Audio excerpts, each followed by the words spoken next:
Thank you, everyone. Please be seated.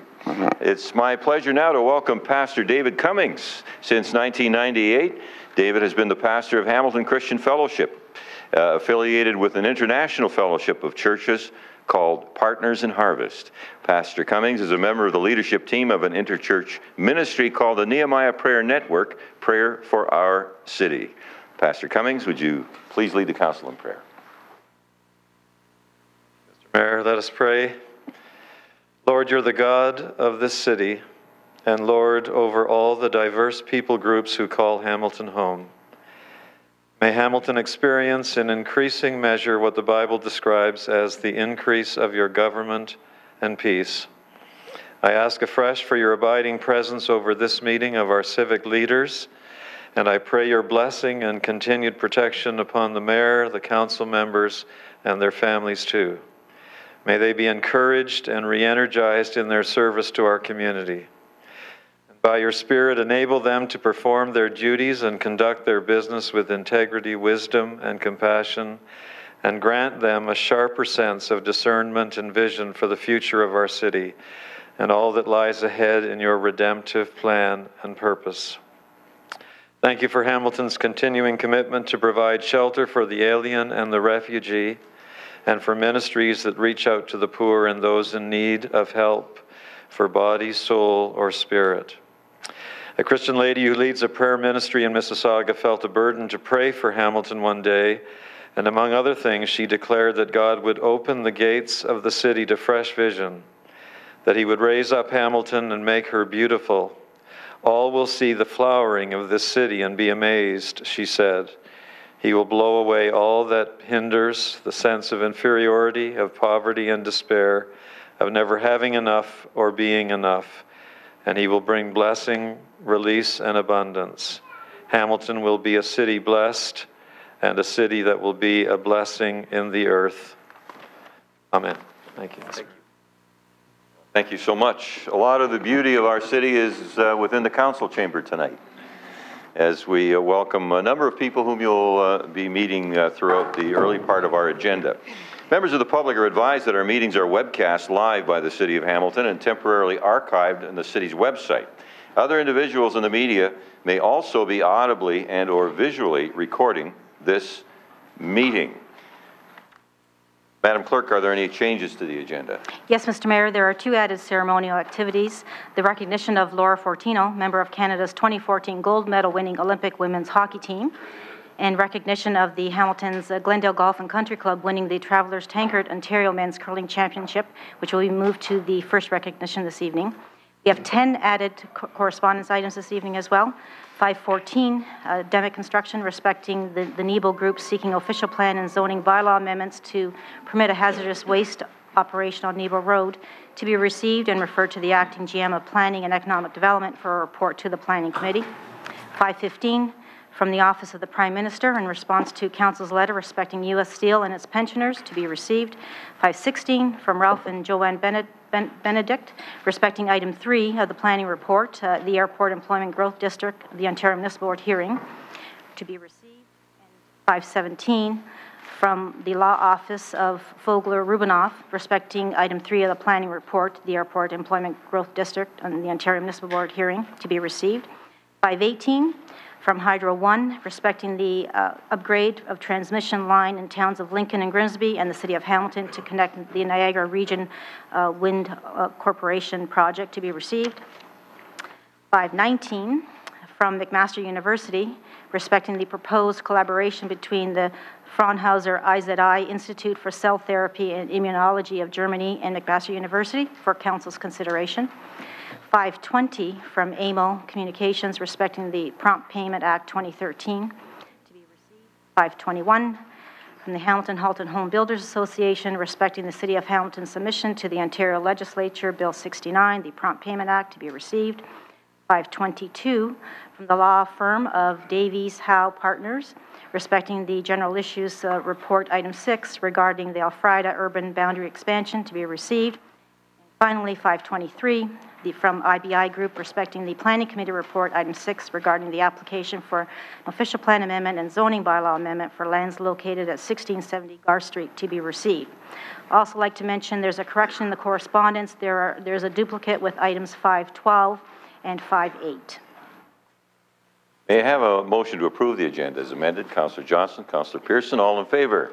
Carried. Thank you. Members of Council, are there any declarations of interest? Councillor Johnson. Yes, sir, this is respecting 6.2, page 11 of 13, private and confidential regarding the carpenters agreement. This is a conflict for me. I have a person in my home who belongs to that union. Okay, duly noted. Any others? Hearing none. Ceremonial is quite the agenda item tonight. I'm going to ask Councillor Johnson to join me right now as I call on Skip Greg Walsden. He and his crew from Hamilton's Glendale Golf and Country Club have earned their way to the Brier after winning the Travelers Tankard Ontario Men's Curling Championship on Sunday. Greg is in the gallery this evening, and I'm now proud to invite him to the podium in recognition of his team's achievement. Greg?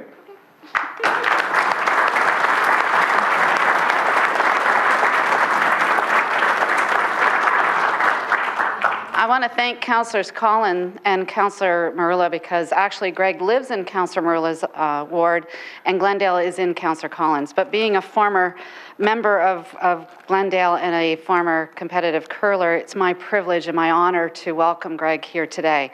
Greg won the Tankard, and if you can tell how sociable that sport is, you understand why they called it the Tankard. So now he's off tomorrow morning to the Brier, and on the bottom of my heart as both a curler and a member of this council, I want to wish Greg and his team all the very best in the Brier starting tomorrow morning. Thank you.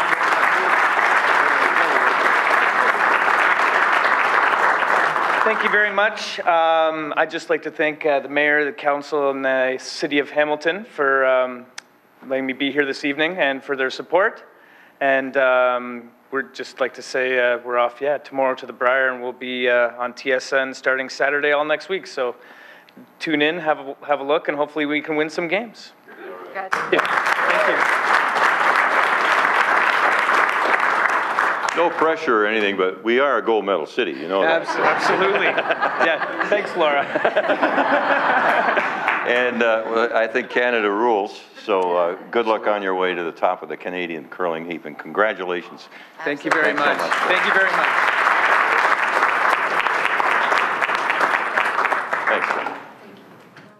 Thanks. I'd like to call Laura Fortino to the podium.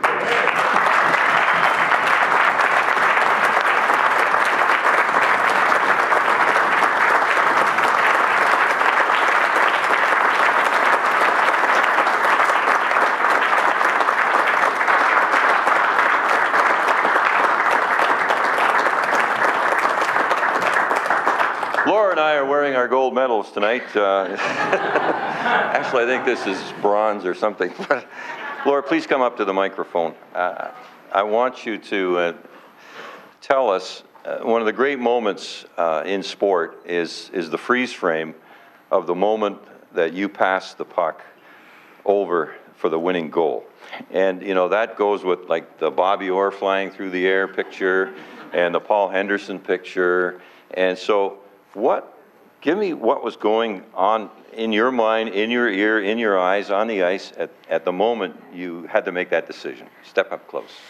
Well, I think in my ear, I kept hearing my teammates and coaches yelling to shoot the puck. We're on the power play. That's our main objective, is to get pucks through. But, you know, at the corner of my eye, at that moment, I saw Poulin right open, and the girl went down when I faked the shot, and the net was wide open, and I'm glad she put it in to win us the gold medal. Wow.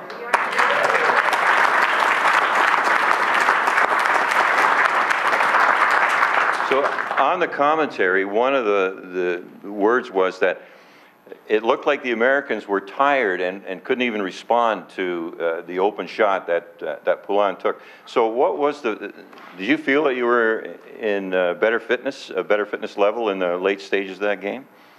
Yeah, I mean, I think for the 9 months we were together, we trained harder than anyone could ever imagine. And, you know, we were down 2-0, and we just showed the will and the passion that we have. And we came back and tied it, and I think we just had that momentum and the urgency to want to win that gold, and we did. Wow. Now,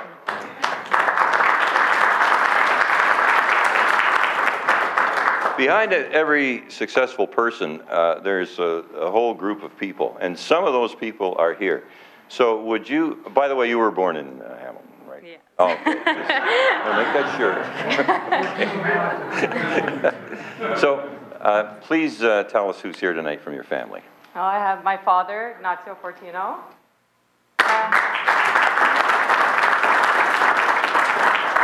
I have a very close friend of the family, Nancy DiGregorio. I have my grandmother, Laura Fortino. My other grandmother, Irma DeSimone. And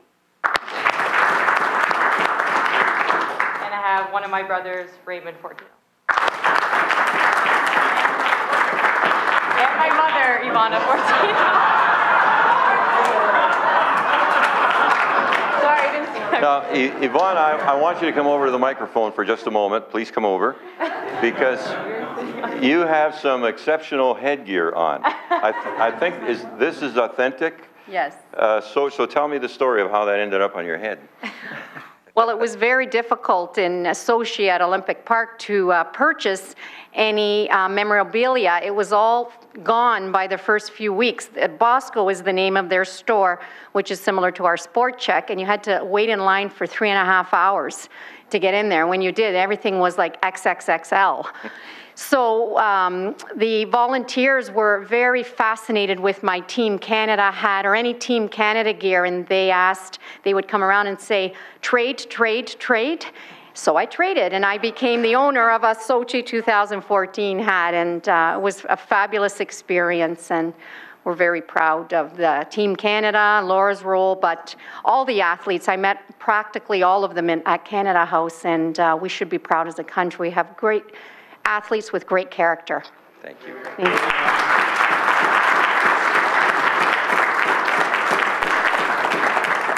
So you got the best souvenir of all, but is there anything else that you brought back, snuck in your bag from Sochi?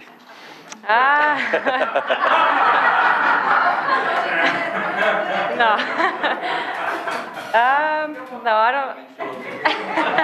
Did you have a chance to kind of mingle, and or were you fully involved in preparing? Well, I think that's what I'm going to say. I don't think there's anything like clothing-wise, but I think just the memories of the whole Olympic experience in general. I think my favorite part, other than playing hockey and winning the gold, was meeting all the other Canadian athletes and even the athletes from all the other countries. It's just so inspiring to hear their stories and see what they went through, and from the Canadian side to see the others win medals. It was truly amazing. And did you couldn't have been aware at the time that Bishop Tonus and all these other places were gathered in support. Have you seen some of that coverage since? Yeah, since I've been home, I've been able to really look at all my messages and see what Bishop Tonus and just in general what the city of Hamilton has done for me. You know, not only was I proud to represent Canada, but to represent Hamilton and see all the encouragement and support that I had was unbelievable. Well, it's been a brilliant Olympics, and the fact that we finally have our first Canadian Olympian from Hamilton, and we've checked that through, and that's all verified. No, it's interesting. As soon as you say something like that, somebody comes in from 1922, or, you know, oh, that's not wrong. So, I know that Councillor Ferguson would, on behalf of your home district, like to speak. So, and I'll take a speaker's list if anyone else would like to. So, Councillor Ferguson. Thank you, Mr. Mayor, and I am the proud councillor for Laura and her family, representing Ancaster. And I just wanted to, I know the country was just thrilled by this. The city was excited, and Ancaster was over the moon. And my daughter was there and watched it. I know she was very excited when she saw it too. But also, Laura's mom is a superintendent with a separate school board here, and her dad is a teacher at Bishop Tonus also, so they're very involved in the community. And so, Laura, just on behalf of all the citizens of Ancaster, plus Hamilton, as the mayor very graciously said, I want to congratulate you. We're very proud of you, and our community in Ancaster is going to be recognizing you some way also. Thank you. Awesome. Councillor Whitehead. Thank you, Mr. Mayor. As a former hockey player that didn't make it near as far as you have, I congratulate you. But the question I want to ask is, there was certainly adversity in regards to the coaching change and the timing of the change and the changing of the captain. It probably was a bit of a low moment for the team at the time. can you sort of express what was going through? Because I think the character build from that point to the gold medal speaks volumes about the character and the strength of the team. So I just wonder if you have any comments on that. Yeah, I mean, funny you say that because our actual motto at the Olympics, and we had necklaces made, was called Unity in Adversity. And I think that just captures everything we went through as a team through the 9 months. I mean, throughout the team and with the coaching change. I mean, Dan was a great coach, and to this day, we don't know the real reasons why he left. But when he was there, he did a great job for us. And Kevin coming in it was just unbelievable, having his knowledge for the game and his just poise behind the bench, his decision-making was incredible, and he certainly was a big part of us winning that gold medal, and we can't thank him enough for everything he did. But yeah, you know, our team came through so much adversity over the year, and we just have so much character on our team through our leadership, and it didn't really matter who wore the C at the end of the day. I mean, we have so many great leaders and vets on the team that really helped us out in the end, and I think that really captures why we won that gold medal. Councillor Duval. Thanks, Mr. Mayor. And Lori, I just want to say thank you so much. When I was watching the game in a little bar up in the mountain called the Ale House, Councillor Jackson's ward, and I tell you, we were very, very tensed. We were getting worried until the last 4 minutes, 3 minutes, and I've never seen a bunch of people get together, hug each other so many times. Especially when the first goal, the second goal, but when it was the overtime goal, I'll tell you, Laura, you brought everybody together across this country, and we just want to say thank you so much. It was very, very...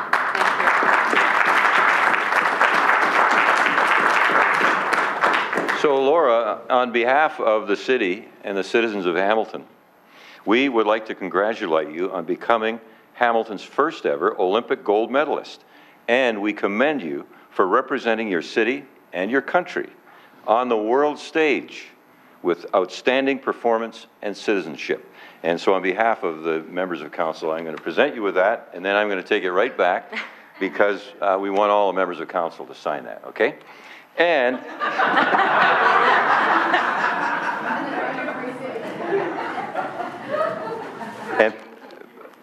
one of the great things, they present flowers all the time at the Olympics, yes. Right? So we'd like to present you with these flowers as a memento of your presence with us this evening. And once again, thank you so much.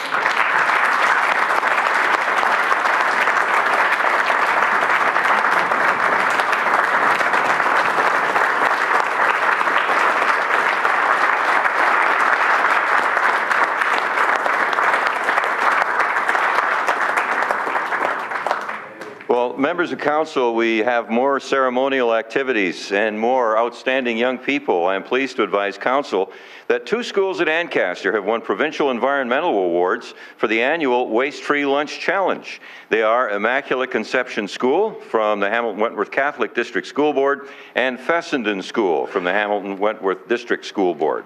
It's my pleasure to invite Catherine Layton, the program manager of Waste-Free Lunch Challenge, and Ward Councillor Lloyd Ferguson to join me at the podium for the presentation of certificates supplied by Recycling Council of Ontario and their program partner, Carton Council of Canada. Lloyd, would you please come forward?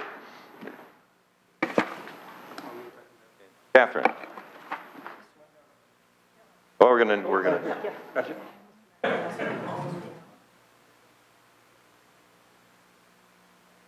Okay. So, Immaculate Conception. And it's our pleasure to invite the recipients down to the podium. We have Mrs. Brenda Hamilton, the principal, Mrs. Julie Pavotto, the teacher, Mrs. Anna Carter, teacher and ECO representative, and the ECO team at Immaculate Conception School is made up of over 20 students from grade 1 to 5. And so I'll call your names now, and you come down when you hear your name. Isabella Cannon, Anthony Bombardieri, Naomi Schmidt, Savannah Roblewski, Melania Botso, Emilia Kasperzak, Hayden Roblewski, Eva Alexa, Madison Pickard, Amelia Ganami,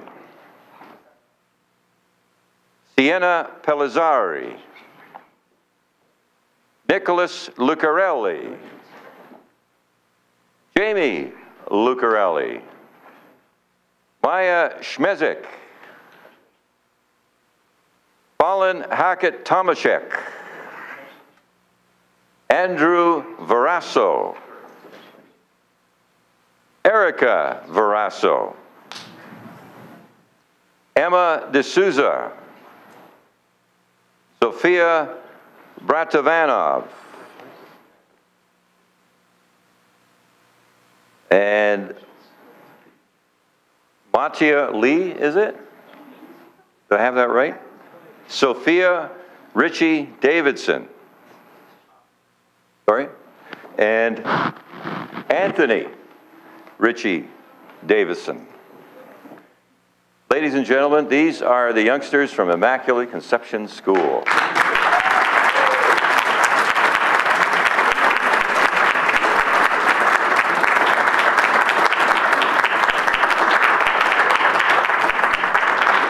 I also invite the students who are the school's Eco Class ambassadors from grades 2, 3, 5, and 6.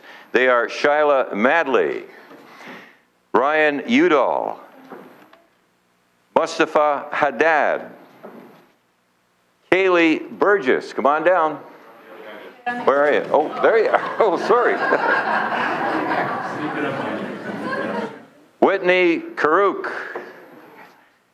Haig Jamkojian, Mackenzie Clapham, and Michael Fedotov. Congratulations. Would you like to congratulate your young folks here? Sure would.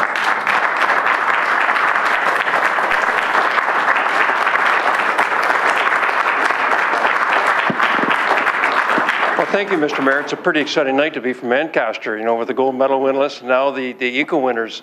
And it's quite an achievement. 1 week, no garbage. Is that what happened? And so I'm really impressed. It's great that you're learning that skill because we're desperately trying to reduce the amount of material that goes into our landfill every year. And the fact that you hit 0 shows that our citizens, if you can do it, our citizens can also do better. So congratulations to all of you, and keep up the good work. Thank you.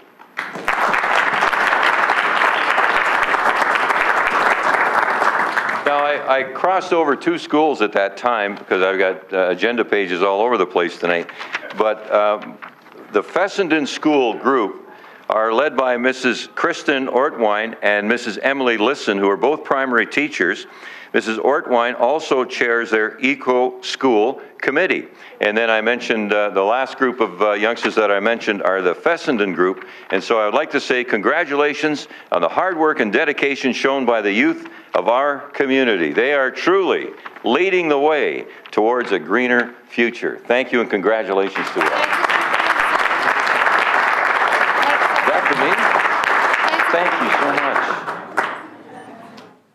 Thank you so much. Thank you, Councillor Ferguson. Now we'll give this, oh, here we go. We have the Waste-Free Lunch Challenge Environmental Prize winners awarded to Immaculate Conception. Congratulations on your success. Will you receive that? Yeah, thank you. And would you like to speak on behalf of your kids? Sure. Okay. At Immaculate Conception, we are a growing school with a growing population, and we want to take into account how we can reduce waste. And our eco team has been working really hard on promoting litterless lunches, and we'd like to thank you for the opportunity and the recognition. Thank you very much. Thank you. Congratulations. And the Waste-Free Lunch Challenge Environmental Prize winner 2013 awarded to Fessenden Public School. Would you like to accept this on behalf of the school? Thank you so much. Please. At Fessenden, we've been working as a team over the last 3 years, and it really is. It's amazing to see the community come together, the teachers and the students. We have about 40 Eco Ambassadors here. They are not all here tonight, but they're on board every day and really helping to make a difference. And it's exciting as teachers to be part of that. Thank you for this recognition. Thank you, Fessenden. And thank you, Immaculate Conception. Members of council, as we say so long to these wonderful young people who have graced our assembly this evening, I need a motion to approve the minutes of the February 12th, 2014 council meeting as presented.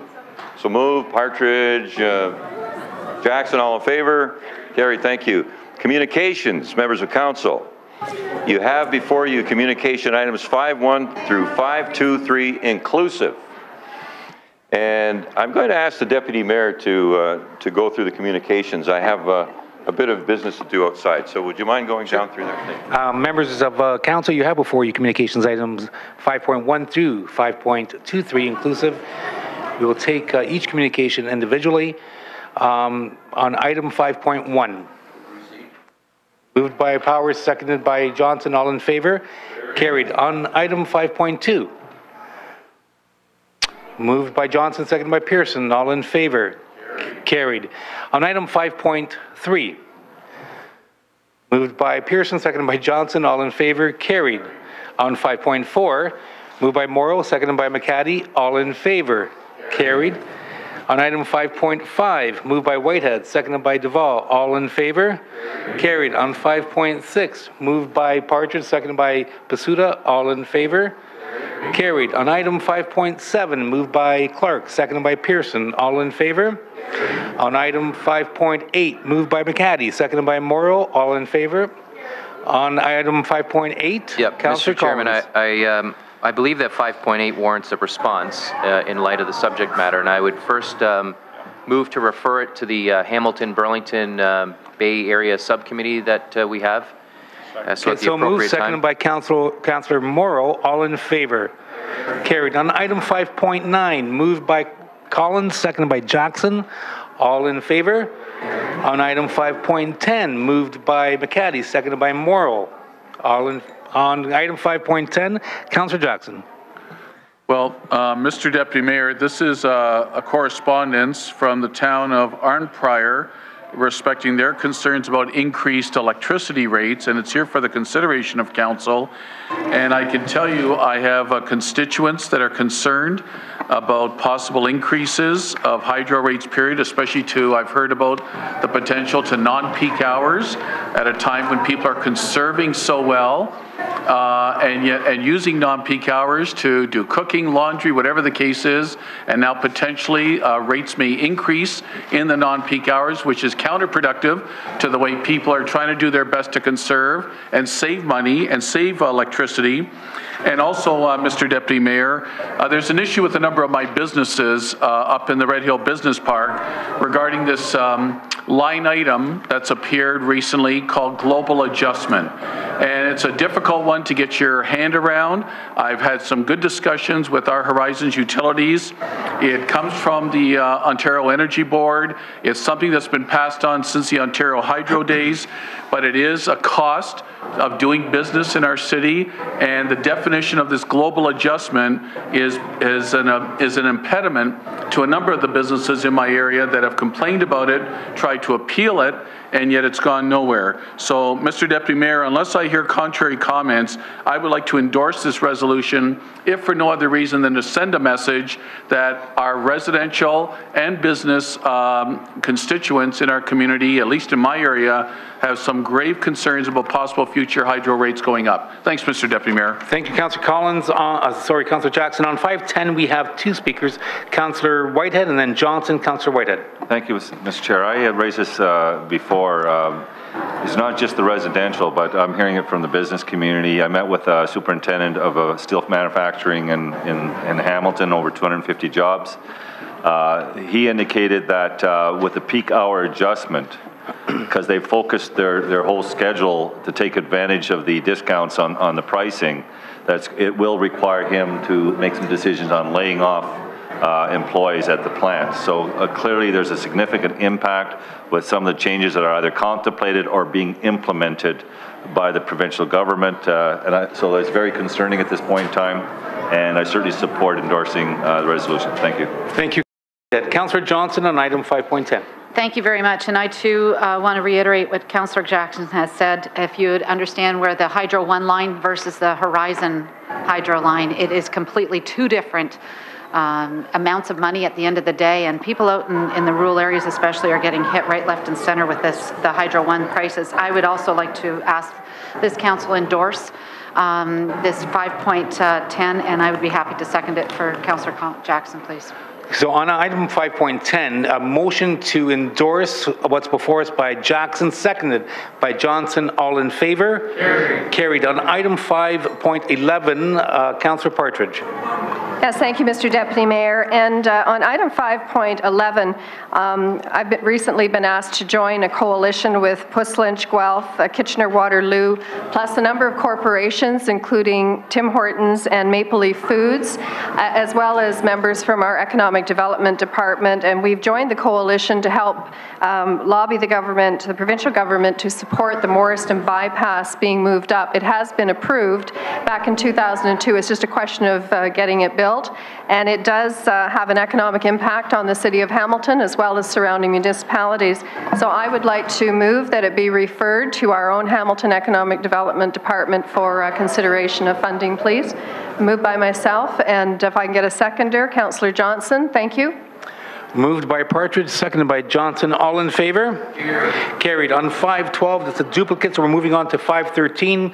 On 5.13, correspondence from Stanley Consulting respecting Union Gas Pipeline. Moved by Morrill, seconded by Collins. All in favor? Carried. On item 5.14. Do I have a motion? Powers, Pasuda. On item 5.14, Jackson. So, Mr. Deputy Mayor, I just want to thank the Demick family and Demick Construction for joining the fight on behalf of Councillor Johnson, Councillor Clark, and myself, and this council's unanimous resolution against any proposed hazardous waste facility up on Nebo Road.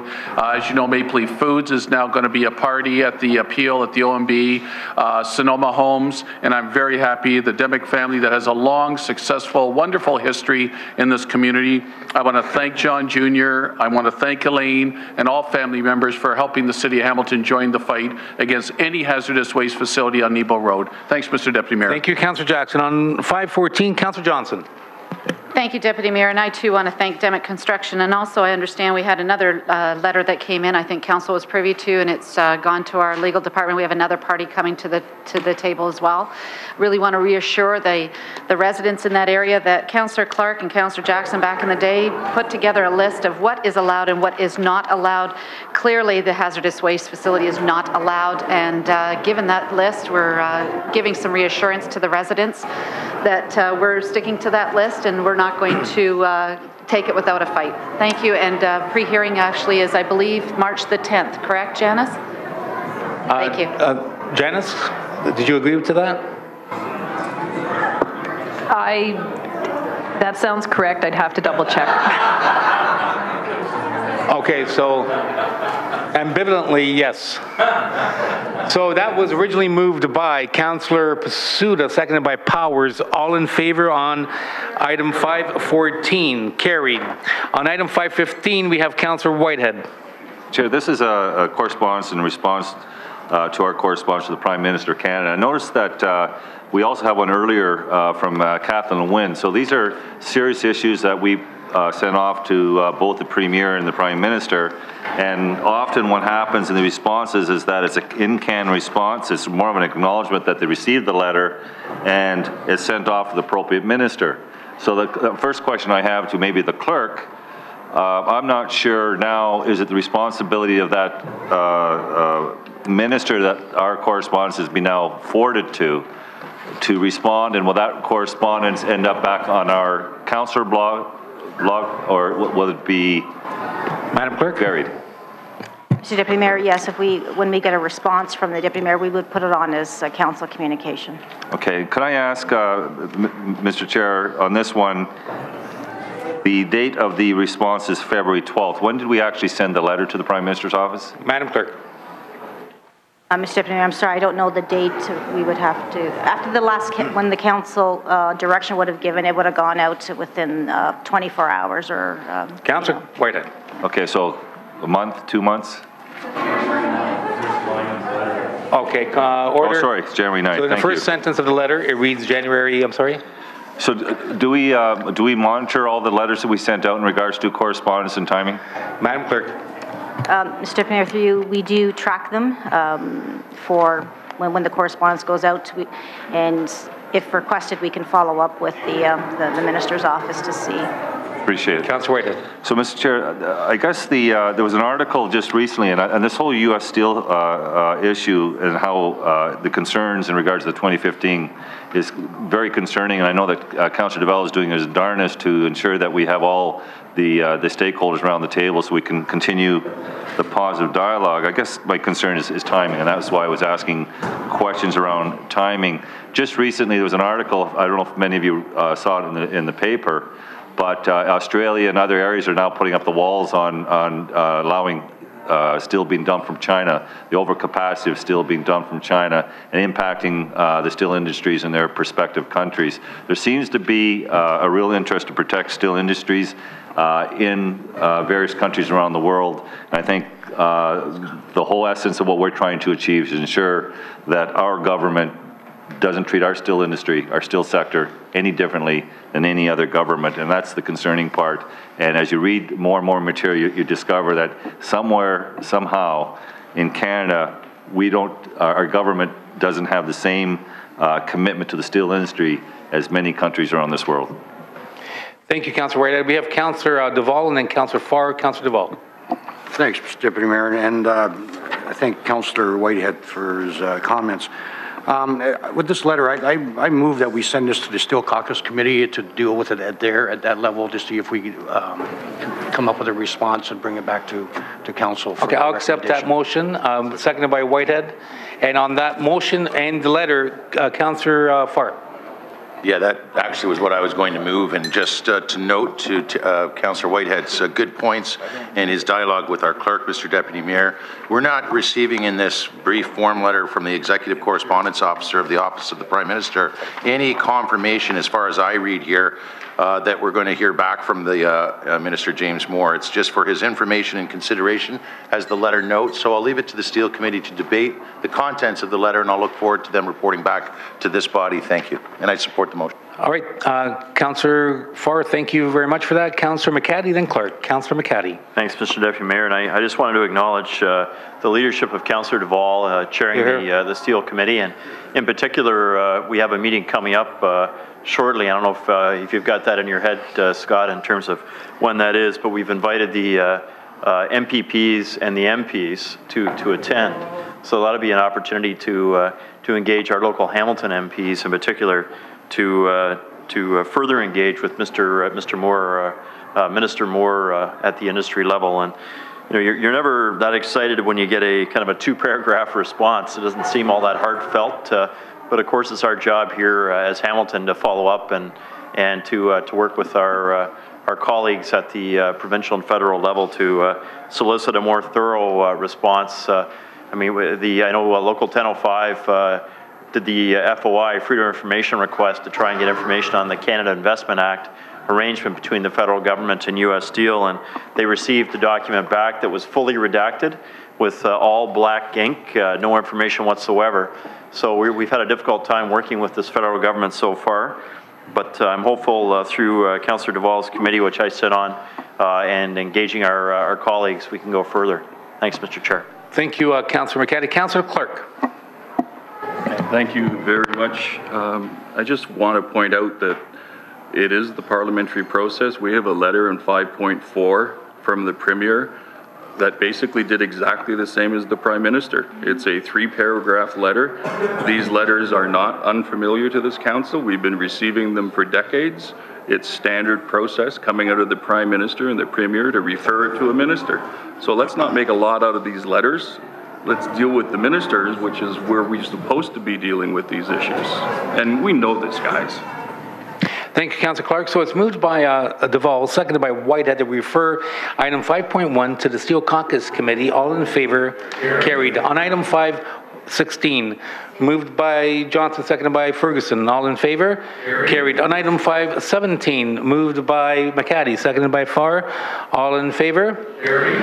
On item 5.18, moved by Morrow, seconded by Collins. All in favor? Carried. On item 5.19, Councillor McCaddy. Thanks, Mr. Deputy Mayor. And this is a letter from McMaster University, more precisely Mo Ebistawi, who is the Vice President of Research and International Affairs for McMaster. And he's, amongst his many responsibilities, he plays the role of attracting businesses and research institutes from around the world to partner with McMaster University.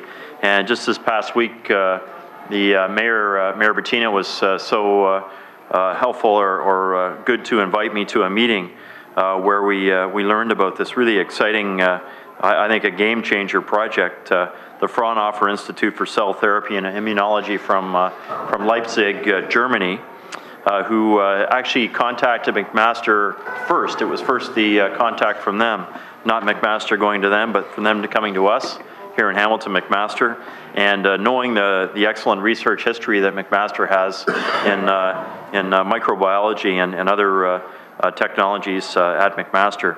So it was an exciting discussion. The mayor engaged with the several ministers from the province, and the opportunity here is great. 70 to 100 new jobs is talked about here, but also other companies coming to McMaster Innovation Park and the automotive facility that McMaster has at the Innovation Park.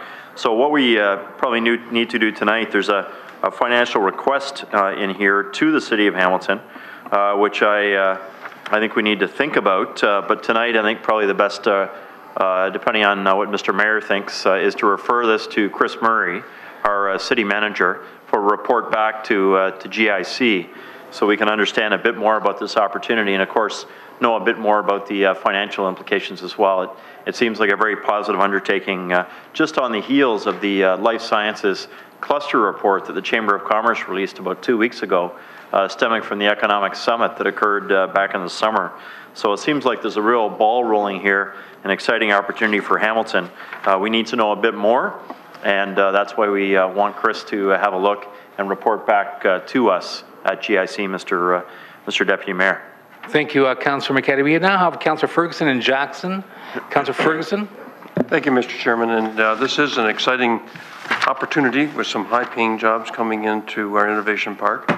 I guess, as Councillor McCaddy said, the only problem is they're looking for $4 million from the city and $4 million from the province and $4 million from the McMaster University, 8 from the federal government. And maybe we opened up a bit of a gate for them when we put $20 million into the medical center, but to have them come back regularly. But I think we need to take a look at this. We need to understand if we're going to make a contribution, how much should it be, and where should the money come from, what account. And certainly the province and the federal government has a better ability than we are to make a contribution to this. But if I can, a quick question to you, to Mr. Murray. Should it go to you or to Mike Zagaric, since it's a money thing? I know the letter requested, as Councillor McCaddy suggested, to go to you, be referred to you. What's your thoughts of where it should be sent? It's to you, Chairman. I think it's appropriate to send it to me. I'm aware of what the discussions have been. I have briefly talked to Mike and Neil Everson, so I do see it cutting across a couple of departments, so I can certainly coordinate a response from our organization to you. And so, obviously we'll be looking at what accounts and how we might be able to address the funding. But also we want to speak to how we think this aligns with our economic development strategy. So, Councillor Ferguson. Okay, that's fine. I'd be happy to second the motion to refer to Chris. I think Councillor McCaddy wanted to move it, so I'll be happy to second at the appropriate time. So noted. Councillor Jackson. Thanks, Mr. Deputy Mayor, and I concur with Councillors McCaddy and Ferguson. This is potentially an exciting opportunity. Mo Elbastawi, Vice President of Research, has done a lot to try to bring investment dollars outside of the City of Hamilton into our community. And instead of opportunities that come where, if you will, initiatives from different groups basically asking for the City of Hamilton to contribute entirely, I'm always eager, interested, and open-minded when there's some form of financial partnership, whether it's a soccer dome, whether it's a health campus, whether it's a business opportunity, whatever it might be, when there's other levels of government funding coming to our community, the potential of companies from a foreign land in Germany possibly relocating here, depending on the approval of this initiative for cell therapy and immunology. I'm open-minded to it, Mr. Deputy Mayor. It's going to be a tough budget year. $4 million will not be easy, but they're talking about 70 to 100 well-paying jobs at the McMaster Innovation Park, and for that reason, I at least want to send it to a second stage of consideration. Thanks, Mr. Deputy Mayor. Thank you, Councillor Jackson. Councillor Clark. Thank you, Mr. Deputy Mayor. I'll be voting against it going to the city manager. I think it's a fantastic program for McMaster. This is not in our sphere. We can't afford it. We couldn't afford it when we did the Faculty of Health. I warned at the time that this was going to open the floodgates, and this is starting. This is the responsibility of the provincial government and the federal government. It is not our responsibility.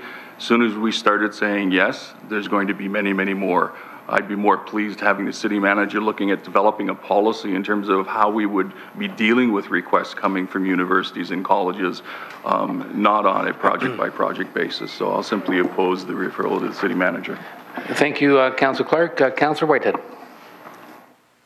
Thank you, Mr. Deputy Mayor. I certainly support moving down the road and doing the assessment and investigation. It behooves us to ensure and use the lens of economic development, look at the lens of attracting other investment, how we can leverage greater opportunities for employment. And that is what the city is about, quite frankly, is making investments where we get value. That assessment is yet to be done. This is the start of that process. So to start at the front end and say we're not interested, we're not going to assess it, is premature. I believe that, again, and I know there's another piece coming in with McMaster Universities and Lublin, the University of Lublin, that might be another opportunity for job creation in this community. We've heard about the Chamber of Commerce and talked about the sectorial development and the different pharmaceutical and bio, what the terminology is now, but life science and so forth, and the opportunities in those areas, because those are the areas we have strength. So we can only build on our strength. But I don't want to lose sight that we are limited in our capacity to finance these things, and that we have to ensure through due diligence that at the end of the day, there is a return to the taxpayers in this community and not a loss or liability. And that's the due diligence that needs to go forward in regards to these kind of requests. And I certainly support doing that due diligence.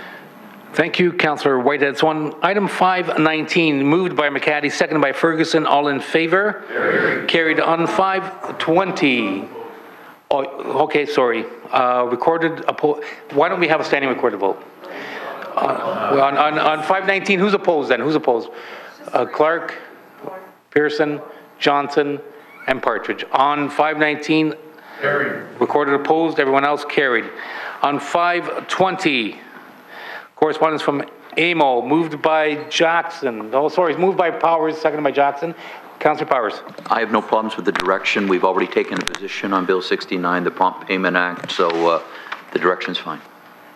So moved by Powers, seconded by Jackson. All in favor? Carried. On 521, moved by Jackson, seconded by Duvall. All in favor? Carried. On 5.22, moved by Mayor Bertina, seconded by Whitehead. All in favor? Sorry, these are walk-ons. So could you just tell us what the recommendation? I think this is to receive. Yes. Yeah. So on 522, that was moved by Bertina, seconded by Whitehead. All in favor? On 523, moved by Partridge, seconded by Pasuda. On 523, we have Councillor Whitehead. Thank you, Mr. Chair. This is appropriate because we are dealing with this issue this evening under the Planning and Economic Development. This is dealing with, I believe, the development at Garth Street. And this is just a suggestion on some language. I have worked with staff. So it'd be appropriate to consider 5.23 at that time, Mr. Chair. So I move it for the discussion on that item in the Planning Economic Development Standing Committee report this evening. So that's moved by Whitehead, seconded by Jackson on 523. All in favor? We have a motion on the communications. Moved by Bertina, seconded by Partridge. All in favor? Carried. For McCaddy, may I have a motion to move into committee of the whole for consideration of the committee reports? Mr. Mayor, you may move myself, second by Councillor Farr. The council move into committee of the whole for consideration of the committee reports. Deputy Mayor, All in favor? continue. Thank you, Mr. Mayor. All in favor? Carried. The Planning Committee presents Report 14003 and respectfully recommends item 1. Carried. Item 2. Carried. Can I just transfer the chair over to the mayor for a moment? On item 2, I want to transfer. I want to talk to the issue. Yep. Just on item 2, it's a recommendation regarding Delta High School and the designation. I just want to thank committee and council with respect to this initiative. I think it goes a long way in not only preserving the architectural building itself presently, but also in the future. As everyone recognizes, we at the City Council cannot control the closures of school. We can, through public pressure, however, hope that it remains as an educational environment. Having said that, once they do make their decision, and if they do choose to close Delta, one thing that's for certain is this council has made a decision tonight to protect and make the best of a very bad decision by closing Delta. And in saying that, I want to thank the mayor and council and the committee for recognizing the historical designation, understanding that we do have 2 graduates here in Mayor Bertina and Councillor Farr, not to mention thousands of others, very successful Hamiltonians who have come out of our oldest secondary school at Delta Secondary. And for that, I do want to emphasize and thank everyone involved. And now I will pass, I will take the chair over. We have Councillor Farr and myself. Oh, wait, so Councillor Farr. Yeah, I was a proud valedictorian back in the 80s, and after me, they changed the eligibility rules, actually. And that's a true story.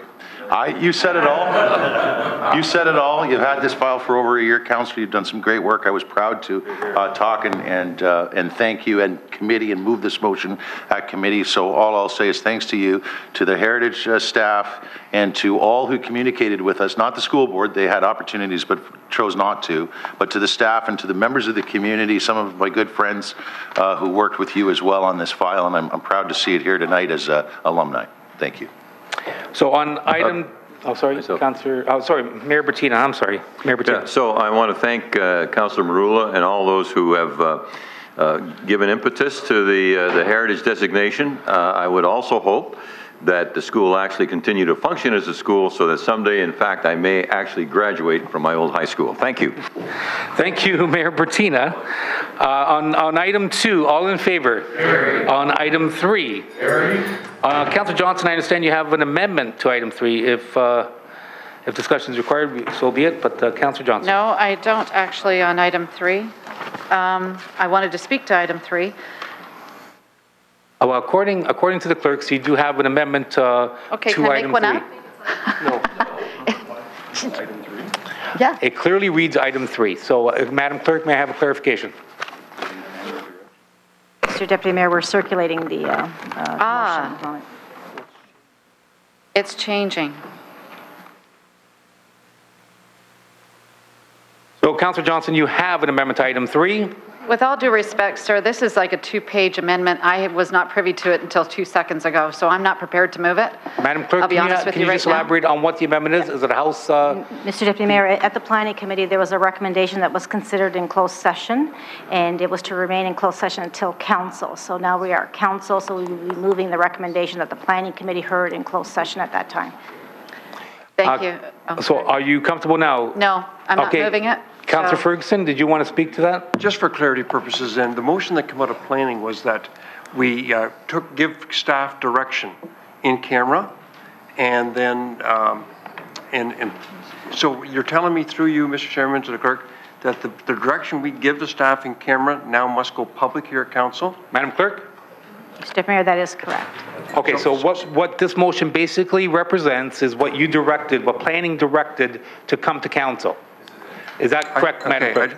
I just wish this wasn't dropped right now in front of us. But this is a huge issue. If, you know, I have to, I guess, say I absolutely trust the clerks, and if they're saying this is exactly what we approved, I'm prepared to support it. But boy, I wish I had a chance to read this before. It just got dropped into my desk a few seconds ago. Going to move the recommendation? Okay, we do have a motion, a mover on what's before us, moved by Collins, seconded by Whitehead. But before I do that, Councillor Clark wanted to speak to the item. Well, I'm still concerned. If I may, Mr. Deputy Mayor, I'm still concerned that this is actually becoming public. This is instructions to our legal staff at an OMB hearing, and that is not the normal process for this council. We give instructions in camera, and the instructions remain in camera until after the OMB hearing. So I'm a little bit concerned that this is here in the manner that it is. This is not the standard process when we're dealing with instruction to our legal counsel at a hearing. They take it, they deal with it in camera, or sorry, they deal with it at an OMB hearing. That's when the instruction becomes public through that process. We make public settlements from OMB hearings when they come to the council. When a settlement is offered, after we've agreed to the settlement, that settlement becomes public. So I'm a little bit concerned, and the second, I was trying to read this while everyone's speaking, so I still haven't effectively read it, because I'm trying to listen to people as I'm reading it. So just for clarity purposes, we do have the amendment on the floor, moved by Collins, seconded by Whitehead. We do have a list of speakers, and I'm going to go back to Councillor Johnson, and then we have McCaddy and Whitehead following. Councillor Johnson. Yep, thank you very much. This was a long process that happened on Tuesday. We had probably over 25 people that came forward to speak on it. And I want to thank them all for coming down and waiting so patiently, and they did a great job. All of them did, stayed within their 5-minute rule. But I still want to reiterate that I oppose this. Number 3, please. That's why I will not move this. So you're on your own as far as the amendments. I don't agree with it. Thank you. Okay, so Councillor McCaddy on the amendment. Thanks very much, Mr. Deputy Mayor. And this is the Airport Employment Growth District, in case anybody's wondering what we're talking about, the Ontario Municipal Board hearing and what position we're going to take. The earlier ONB case identified 555 hectares as the expansion area, and this is the position that we would take into the probably the final ONB phase of this growth district. And I certainly opposed this earlier when we voted a couple of years ago. It was an expansion into farmland. 3,000 acres was the discussion back then. However, what we're doing now is determining where within that 3,000 acre area, I'm going to mix my acres and my hectares, apologize for that, but 555 hectares, where that's going to go. So I think it's an important activity to make that position very clear. And the second page of this motion indicates the criteria by which the staff recommendation came forward to committee in the in-camera report. Option 1A is clear to me, having read the report. However, item B here, which refers to some language in there, and it says related to the Ancaster Christian Reformed Church.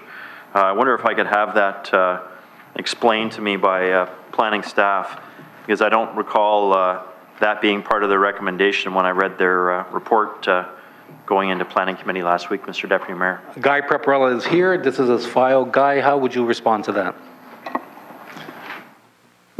Through you, Mr. Deputy Mayor. This was a previous... No point of order. It is a point of order. Councillor Whitehead, hold on. It is a point of order. And if you want me to pull up the rules, it is a point of order. Would you just relax for a moment? Allow Mr. Preparella to speak, and then I'll allow you to speak. Hold on, Mr. Preparella. The issue is this should be in camera, Mr. Chair, because as Councillor Clark indicated, this was a direction that was given in camera until we make a ruling on whether this should be in camera or not. To get into the substance of this discussion would be out of order. You're out of order entirely. And Mr. Preparella, can you please continue? Janice, if you want to intervene, Councillor Whitehead is in the guise of a lawyer here this evening. But Janice, can you just elaborate? Are we permitted to continue? I can rephrase, Sam, too, if you want me to. Okay. More concise. Janice, can the question be answered?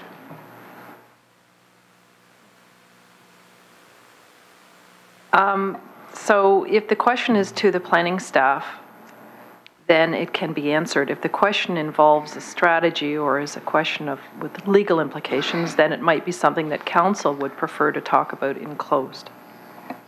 Okay, then Councillor McCaddy, can you please rephrase the question then? Mr. Deputy Mayor, I'll try and make it as simple as possible, because it's sort of a yes/no answer then.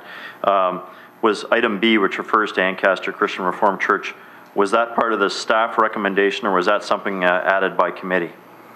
Mr. Preparella. Through you, Mr. Deputy Mayor, the resolution as it reads from October 13th stipulated that it was a council addition, and council, or at least planning committee, reaffirmed that position last week at planning committee, and that is why it's before you in the form that it is. It's exactly the same wording. In fact, it's in quotes, as you can see under the subletter J that was previously passed by council. Councilor McCaddy. Appreciate that, Mr. Deputy Mayor. So when you get around to calling the vote, if you can make it separate for A and B, I'll be voting against B. You'll be voting against B. Okay, so on the amendment, moved by Collins, seconded by Whitehead, we have the next speaker in Councillor Whitehead. Mr. Chair, I think there was a legitimate issue that was raised. Normally, when we deal with direction in camera, it goes into camera council, and then the disposition of that, because not all of you have a benefit of the advice that was provided in camera at the planning committee. So my concern is it's hard to debate any of the issue before us until we go in camera and get the advice, and then take a position and then have that discussion outside of camera. So that's my concern, Mr. Chair, is that I agree with everything's here. I don't have a problem. This does reflect, certainly reflects my understanding what took place at the planning committee. My concern is that many of you don't have the benefit of what we received during that in-camera discussion. And absence of that, how do you get in the debate or the discussion or even ask questions? So I think it would only be appropriate on this particular item that we put it for, because we are going in camera later this evening, to deal with it at that time. And that is an option at any time, as everyone around this table understands. So if you want to move that accordingly, so be it. So moved by Whitehead that we deal with this in camera, seconded by Pearson. All in favor? Carried. We'll deal with that in camera then. Moving on. Okay, who's opposed on this? Who's opposed to going in camera? Okay, so we have opposed. Now on going in camera, Councillor Farr. Yeah, on that motion through you to Mr. Deputy Mayor to legal, just to confirm for the record that we did conclude in planning committee after a lengthy day has already been noted, in camera the procedure here tonight at council through you. Madam Clerk. Oh, I handed back all my in-camera notes through you to legal. Who would you like to speak? Janice. Janice. Is planning staff here too? To the Deputy Mayor, I was not in attendance at Planning Committee. Okay, folks, okay. Guy will do for that question through you. I'm sorry? Guy Paparella is fine to answer that question. Mr. Paparella, can you respond to the question, please? Through you, Mr. Deputy Mayor, my recollection is the same as Councillor Farr's. The question was asked for what kind of procedure would be followed for the motion. The clerk answered the question and then referred to Mike Kovacevic of our Legal Services Department for an answer. He gave a more robust and fulsome answer and basically agreed with what is before you tonight. That's my recollection of it. Okay, Councillor Farr? I'll be opposing. Okay, so on standing recorded vote then, but Councillor Clark, you wanted to say something prior. If I may, because I don't know whether or not there's really a need to go in camera. I believe the outside legal counsel on the file is Nancy Smith. Is that correct? May I ask that question? Janice? Yes. And I believe the outside legal counsel, and I don't think Janice can answer it, our own city solicitor, because she wasn't present at the planning meeting. The outside legal counsel was providing the legal advice to the planning committee. May I confirm that through the people who were present? And Mr. Paparella? Mr. Paparella? He concurs? That's correct, Mr. Deputy Mayor. It was our legal counsel on this file, Nancy Smith, and Mike Kovacevic was representing our internal legal services department. Thank you, and may I confirm again to the city clerk, because the city clerk and I just conversed that the outside legal counsel confirmed to our clerk's department that these instructions on this were to be made public at the council meeting. Mr. Paparella. That's again, correct, Mr. Madam Clerk. That's correct. That's correct. So to my colleagues, it is Councillor Whitehead is correct, and we all understand this. Historically, whatever the planning committee has received in camera comes to council in camera, and we have a chance to approve or not the directions to the legal counsel. In this case, for whatever reason, our outside legal counsel made the request of the planning committee to make it public at council. That's correct. I don't recall exactly what the reason was, but that was our outside legal counsel's decision. And this is already public, as I understand it. Media have it, so going in camera now, unless you have a specific request, and I don't believe Council Smith is even here. So in terms of the planning legal counsel, they can't even answer any questions to go in. I believe Councillor Whitehead has withdrawn the motion to go into camera. So we won't go into motion. Now, we do have the amendment on the floor that was moved by Collins and seconded by Whitehead.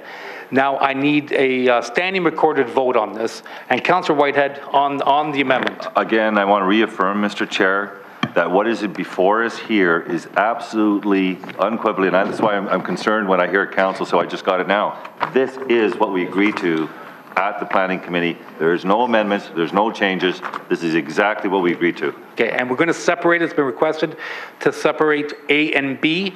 On that amendment, Councillor Ferguson. Yeah, my only concern is, Mr. Chairman, is, and I think I can talk about what we did in camera now because it's all here in front of us, is that we agreed, we directed staff to go with 1A and stay the course, full stop.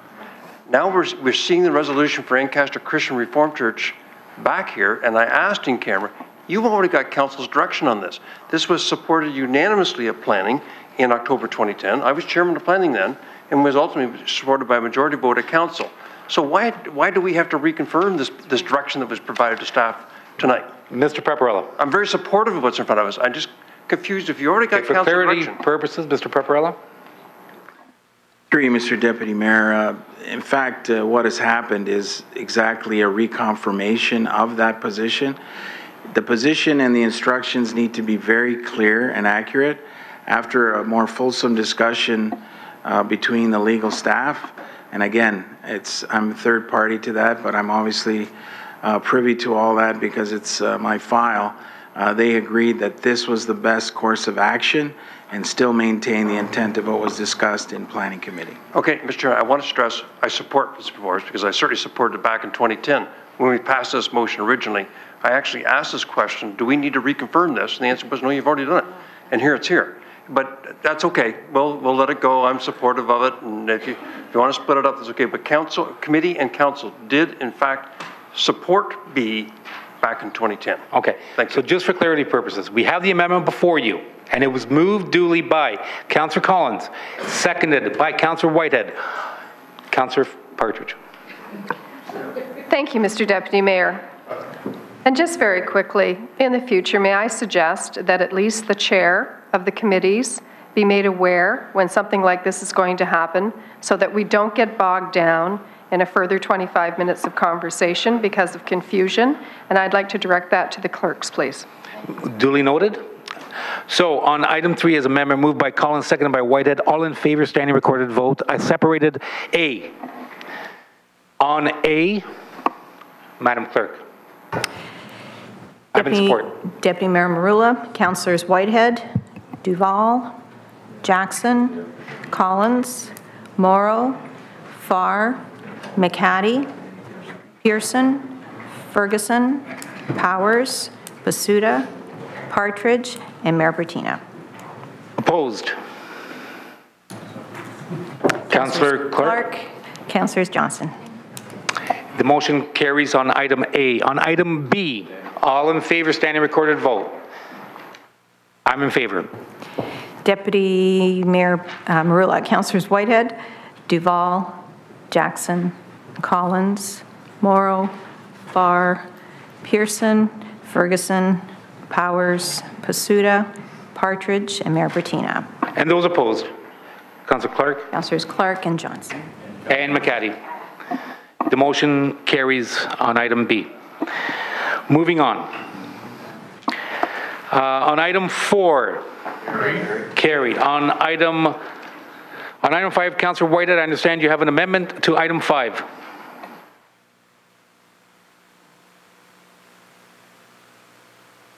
Mr. Deputy Mayor, moved by myself, seconded by Councillor Deval. And item 5, Planning Committee Report 14003, respecting notice of intention to be a licensed producer under the Marijuana for Medical Purposes regulation. Item 5 be amended, be deleting the words as well as including as councillor correspondence, and adding a subsection B to read as follows: that the planning staff be directed to provide further information regarding the public process that would apply to establish a licensed producer for MMPR, marijuana for medical purposes regulation. Mr. Chair, this is a... Do you have a seconder for the motion? Yeah, Councillor Val. The purpose of this is trying to get more open and transparency, and when there's intent, I had suggested we send it to clerks, and then that would be part of public correspondence. According to clerks, some of that information that's in there, I guess it's the privacy issues and concerns. From my perspective, I want to know what they're interested in, who they are, and that kind of information. So this protocol that's now going in place would mean that the Planning and Development Committee, every time that there's a letter of intent that comes in, the planning staff will put it as part of the planning agenda, so we will have that information before us, and that'll again meet that principle of open and transparency relative to those interests. That is what I was looking for, Mr. Chair, and this, because of the complication of the privacy issues, this would meet that standard. Thank you, Councillor Whitehead. Councillor Clark, on item 5 as amended. Thank you. So I'm trying to understand, the intent is simply to let the notice be public, or we're establishing a public process on the licensing for the marijuana production it's not even our regulation. So I'm trying to understand how we do a public process on a license that is issued by the federal government. Fair enough. Councillor Whitehead. Just for clarification, this is just, we had talked at the committee meeting, this is just when, whether there's an individual councillor or the planning committee or staff, or even the clerks receives letters of intent, which is an obligation under the Act, that intent becomes a public information. And we were trying to figure out what's the best way to make that public information, because there's nothing in the Act that says that you can't make that public information. And we had originally suggested that it would be part of when that correspondence come in, it would automatically go to council correspondence. And as I identified, there's some concerns from the clerk's office in regards to some of the information that's in that, because there's no format at this point. So they felt more comfortable to meet that principle of transparency is to have those letters of intent. Thank you. The individuals and locations are interested in. I think he received his answer. Councillor Clark. The only concern I have, Mr. Deputy Mayor, is that's not what it says. So item B actually says regarding a public process that would apply to establishing a licensed producer for marijuana for medical purposes regulation. We don't do that. So if you're talking about simply making the letter process, then have it say that. Councillor Whitehead, would you like to confer with staff on this? Sure, and I understand what Councillor Clark is saying, but in the original report that's before us, I'm not amending the item number. This is the subject matter on top. The issue that we're amending or applying is B. The planning staff be directed to provide further information regarding a public process would apply to establish a licensed producer of marijuana medical purposes regulations. So we're just looking for a way to... Mr. Deputy Mayor, I'm simply trying to indicate to the good councillor that the public process or the process is by the federal government. So we receive notice of intention. If you're making that public, then so be it. But I'm not sure what the public process is when we have no say in who's going to be a licensee. As a matter of fact, if you ask the federal government, the city doesn't have any say. Fair enough. So, Councillor Whitehead?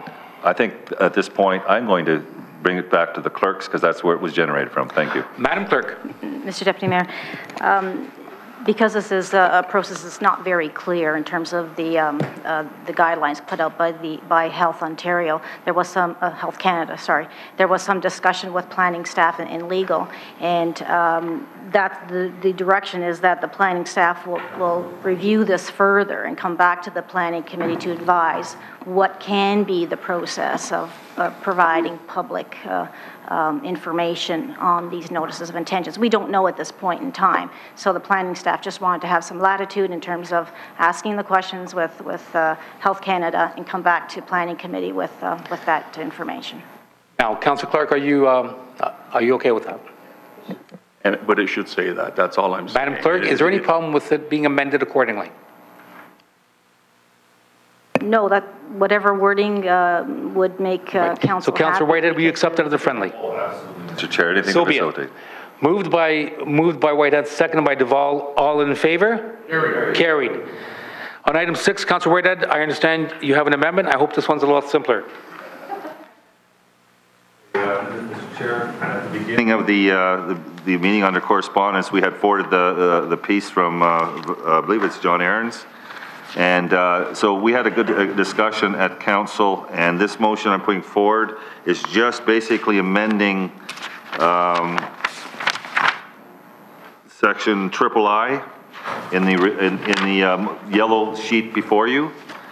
And we're changing it, staff agree with this and have no issue with it. So where it says in III, to include H holding provision in the bylaw to ensure the construction and development not proceed until the funded and scheduled reconstruction of Rymal Road West in front of subject lands has been determined and coordinated with the construction of the development proposal.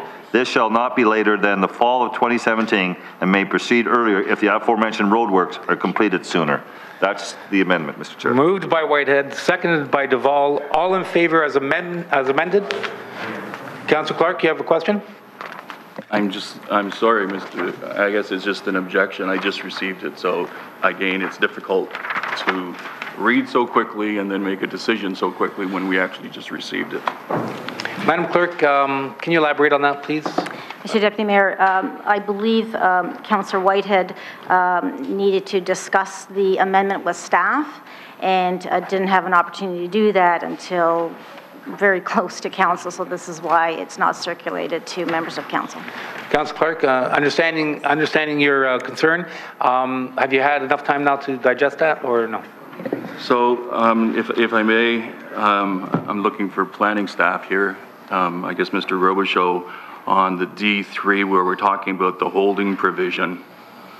We're getting pretty specific in terms of the holding provision not proceed until the funded and scheduled reconstruction of Rymal Road West, which is what we've talked about many, many times. Is this what is consistent with what you're wanting to do?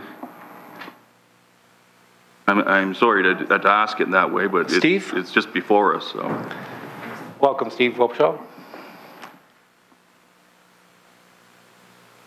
Through you, Mr. Deputy Mayor, this is consistent with the intent coming out of Planning Committee to establish the necessary controls to link the timing of the development with the necessary infrastructure upgrades associated with the reconstruction of Rymal Road and any servicing along Rymal Road. Okay, and so the second question, just to be very clear, this document is in our hand, you've seen it, and you're comfortable with what's in it? Through you, Mr. Deputy Mayor, yes, I have had an opportunity to review it with staff, and both Tony, Sergi, and myself are comfortable with the recommendations and the language in it. Thank you. Thank you, Councillor Clark. So on item 6 as amended, all in favor? Carried. On item 7, Councillor Collins. Yep, thanks, Mr. Chairman. And I want to first thank the Planning Committee for their unanimous support of the motion that deals with the discontinuation of the door-to-door mail service announcement that was made by both Canada Post and the federal government. And I think what's baffling for most people, for those of us who've fielded calls from residents, the question that many ask is that when will the public consultation occur? And it's troubling to know that the decision's already been made, as we know. I believe, just based on what I've read in some of the local media outlets, is that the consultation is more of consultation that will happen with city planners and city officials to talk about how the new mailboxes will be installed, rather than the decision as to whether or not the service will be discontinued or not. So there's no question we are losing the door-to-door service, as has been announced. I think our neighboring municipality of Oakville is one of the first on the list. And this motion here seeks to join large and small urban municipalities across the country who voice their concerns over the decision about the loss of service. And we all know that from dealing with planning decisions that this will have an impact certainly on established neighborhoods. Understanding there are clearly neighborhoods that have have migrated to the community mailbox system, we have established neighborhoods where most of us, including our planners, will tell you that it will be a tremendous challenge to understand where these mailboxes will be located. In many respects, they're clearly just, there isn't enough land in some neighborhoods to pick up a spot or a point that's safe for residents to pick up their mail if the federal government and Canada Post goes ahead with this. And so it's hard to understand, again, how the consultation comes after the announcement. And I firmly believe, Mr. Chairman, that we read a letter this evening that talked about the federal government getting out of wanting to maintain and operate the lift bridge.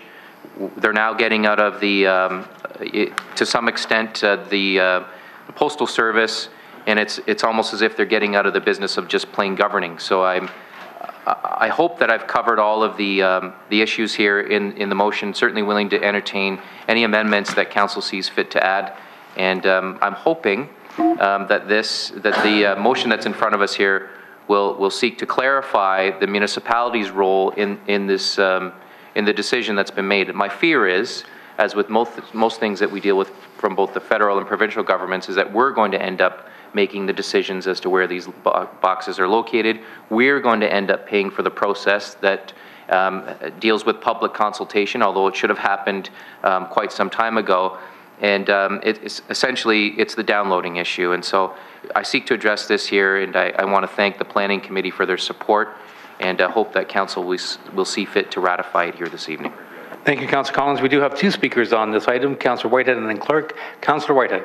Thank you, and I want to thank Councillor Collins for taking some leadership on this particular front, and it is very concerning when you take a look at all new neighborhoods with the super boxes. They were designed with the contemplation of super boxes. So clearly, I understand it's a different level of service, but the transportation, where they're set back, how they're accessed is part of the plan. My concern, obviously, going forward in regards to the impact of neighborhoods is that many of these neighborhoods are already set, the traffic patterns are set. This could be very disruptive and create some challenges for neighborhoods, the old neighborhoods of the city that didn't build in that kind of capacity. So I certainly wholeheartedly support what's before us. Thank you, Councillor Whitehead. Councillor Clerk. Thank you, Mr. Deputy Mayor. I support Councillor Collins' motion. I have growing concern that the federal government is starting to do something that is really unusual in Ontario, and that's directly interfere with the municipality. Historically, they have, like for the bridge that Councillor Collins mentioned, it's pretty unprecedented for the federal government just to say, we're downloading something to a municipality. We're not a creature of the federal government, we're a creature of the province of Ontario. And for them just to ignore the province and say, we're downloading that. In this case, I share Councillor Collins' concerns with regards to the costs, the maintenance. There's a lot of implications that have not even been considered yet. He's done an excellent job in trying to articulate everything that we have contemplated. And I know that newer communities already have that, but there is a significant impact on the older communities, and you just have to think of some of the streets in your own wards. They're very narrow streets. I'm not sure exactly how this is going to be done. You look at my ward where we have the super boxes, I have some pretty wide streets. So there isn't an issue when it comes up to them driving up to get their mail. But in some of like I don't even know how it would be done in some of the lower streets. There's no way you would even find parking. So I strongly support it. I think it's just wrong-headed in how they've dealt it to the municipality without any public consultation. And I think we are going to have significant issues in the long term. Thank you, Councillor Clark. No further speakers on that. On item 7, carried. On item 8, Councillor Yeah, Johnson. I want to thank Councillor Ferguson for bringing this forward. This is to look at having food trucks on private property. I have a lot of schools and a lot of churches in my area that would like to have fundraising days, not something to permanently park something there, but something for special events, and they've been hit with roadblocks. So I really appreciate Councillor Ferguson bringing this to Council's consideration, and I'm full support of it. Okay, Councillor Farr and then Powers. Just to reiterate what I said in committee, it's great to see Ancaster's Lloyd Ferguson embracing food trucks and moving it a step further. And one of the things we should mention, and for the record from committee in the discussion that Councillor Ferguson brought forward, was asking staff when we can get that update that we're expecting on food trucks from Al Fletcher and the licensing group, and that's expected to come to us very soon. And I know many people throughout the city will be eager to get an update on how the program's gone, as it's been a little over a year now. Thank you, Mr. Deputy Mayor. Thank you, Councillor Farr. Councillor Powers. And I'm very pleased that the motion says discretion, because whereas we've established 38 bricks and mortar operations that pay taxes from our eating establishments in the community of Dundas, the infiltration and taking advantage of loopholes in order to allow them to come in without invitation is something that's really of concern to us. Thank you, Councillor Powers. So on item 8, Councillor Ferguson. Thank you to Jason and thank you to Brenda for mentioning there. Appreciate my support in bringing this forward. Councillor Johnson? Thank you. Okay, ma'am. Councillor Johnson as well. I said Brenda, but I guess she doesn't like that, you know. Anyhow, Mr. Chairman, the issue arose in Ancaster where there's a United Church on Garner Road that offered a food truck night on Tuesday nights. And it's pretty more than the church is actually located in an area zoned rural. And it became incredibly popular. They got a very large parking lot, and the food trucks would come in there on Tuesday nights, and the parking lot was packed with people wanting to come out. Nowhere near, I agree with Councillor Powers, we don't want to compete with restaurants, but the parking lot was packed. And so I talked to Marty about it, and he said we should do a review after 1 year, and the 1 year is done, so he can do a review of the food trucks. And, you know, churches have to be creative now on ways to raise money, and this is the way that they can do it. So I appreciate the committee. It sounds like most of council's support on this. Thank you. Thank you, Councillor Farr. Councillor Ferguson. Councillor Collins. Thanks, Mr. Chairman. And Councillor Ferguson referenced the issue I was going to raise, and that was the 1 year review. And I know that it's not just a private property issue, but the industrial areas. I know many of the food trucks have gravitated to some of our industrial parks. And as I understand it, that's not currently included in the bylaw. And so while we've received no complaints, it's one of those issues that needs to be addressed as part of the annual review that we were looking at. And I'm hoping that in the context of what's in front of us and what staff's reporting back on, that they'll be able to include that issue as well. Thank you, Councillor Collins. So on item 8, all in favor? Councillor Johnson, may I have a motion on a report?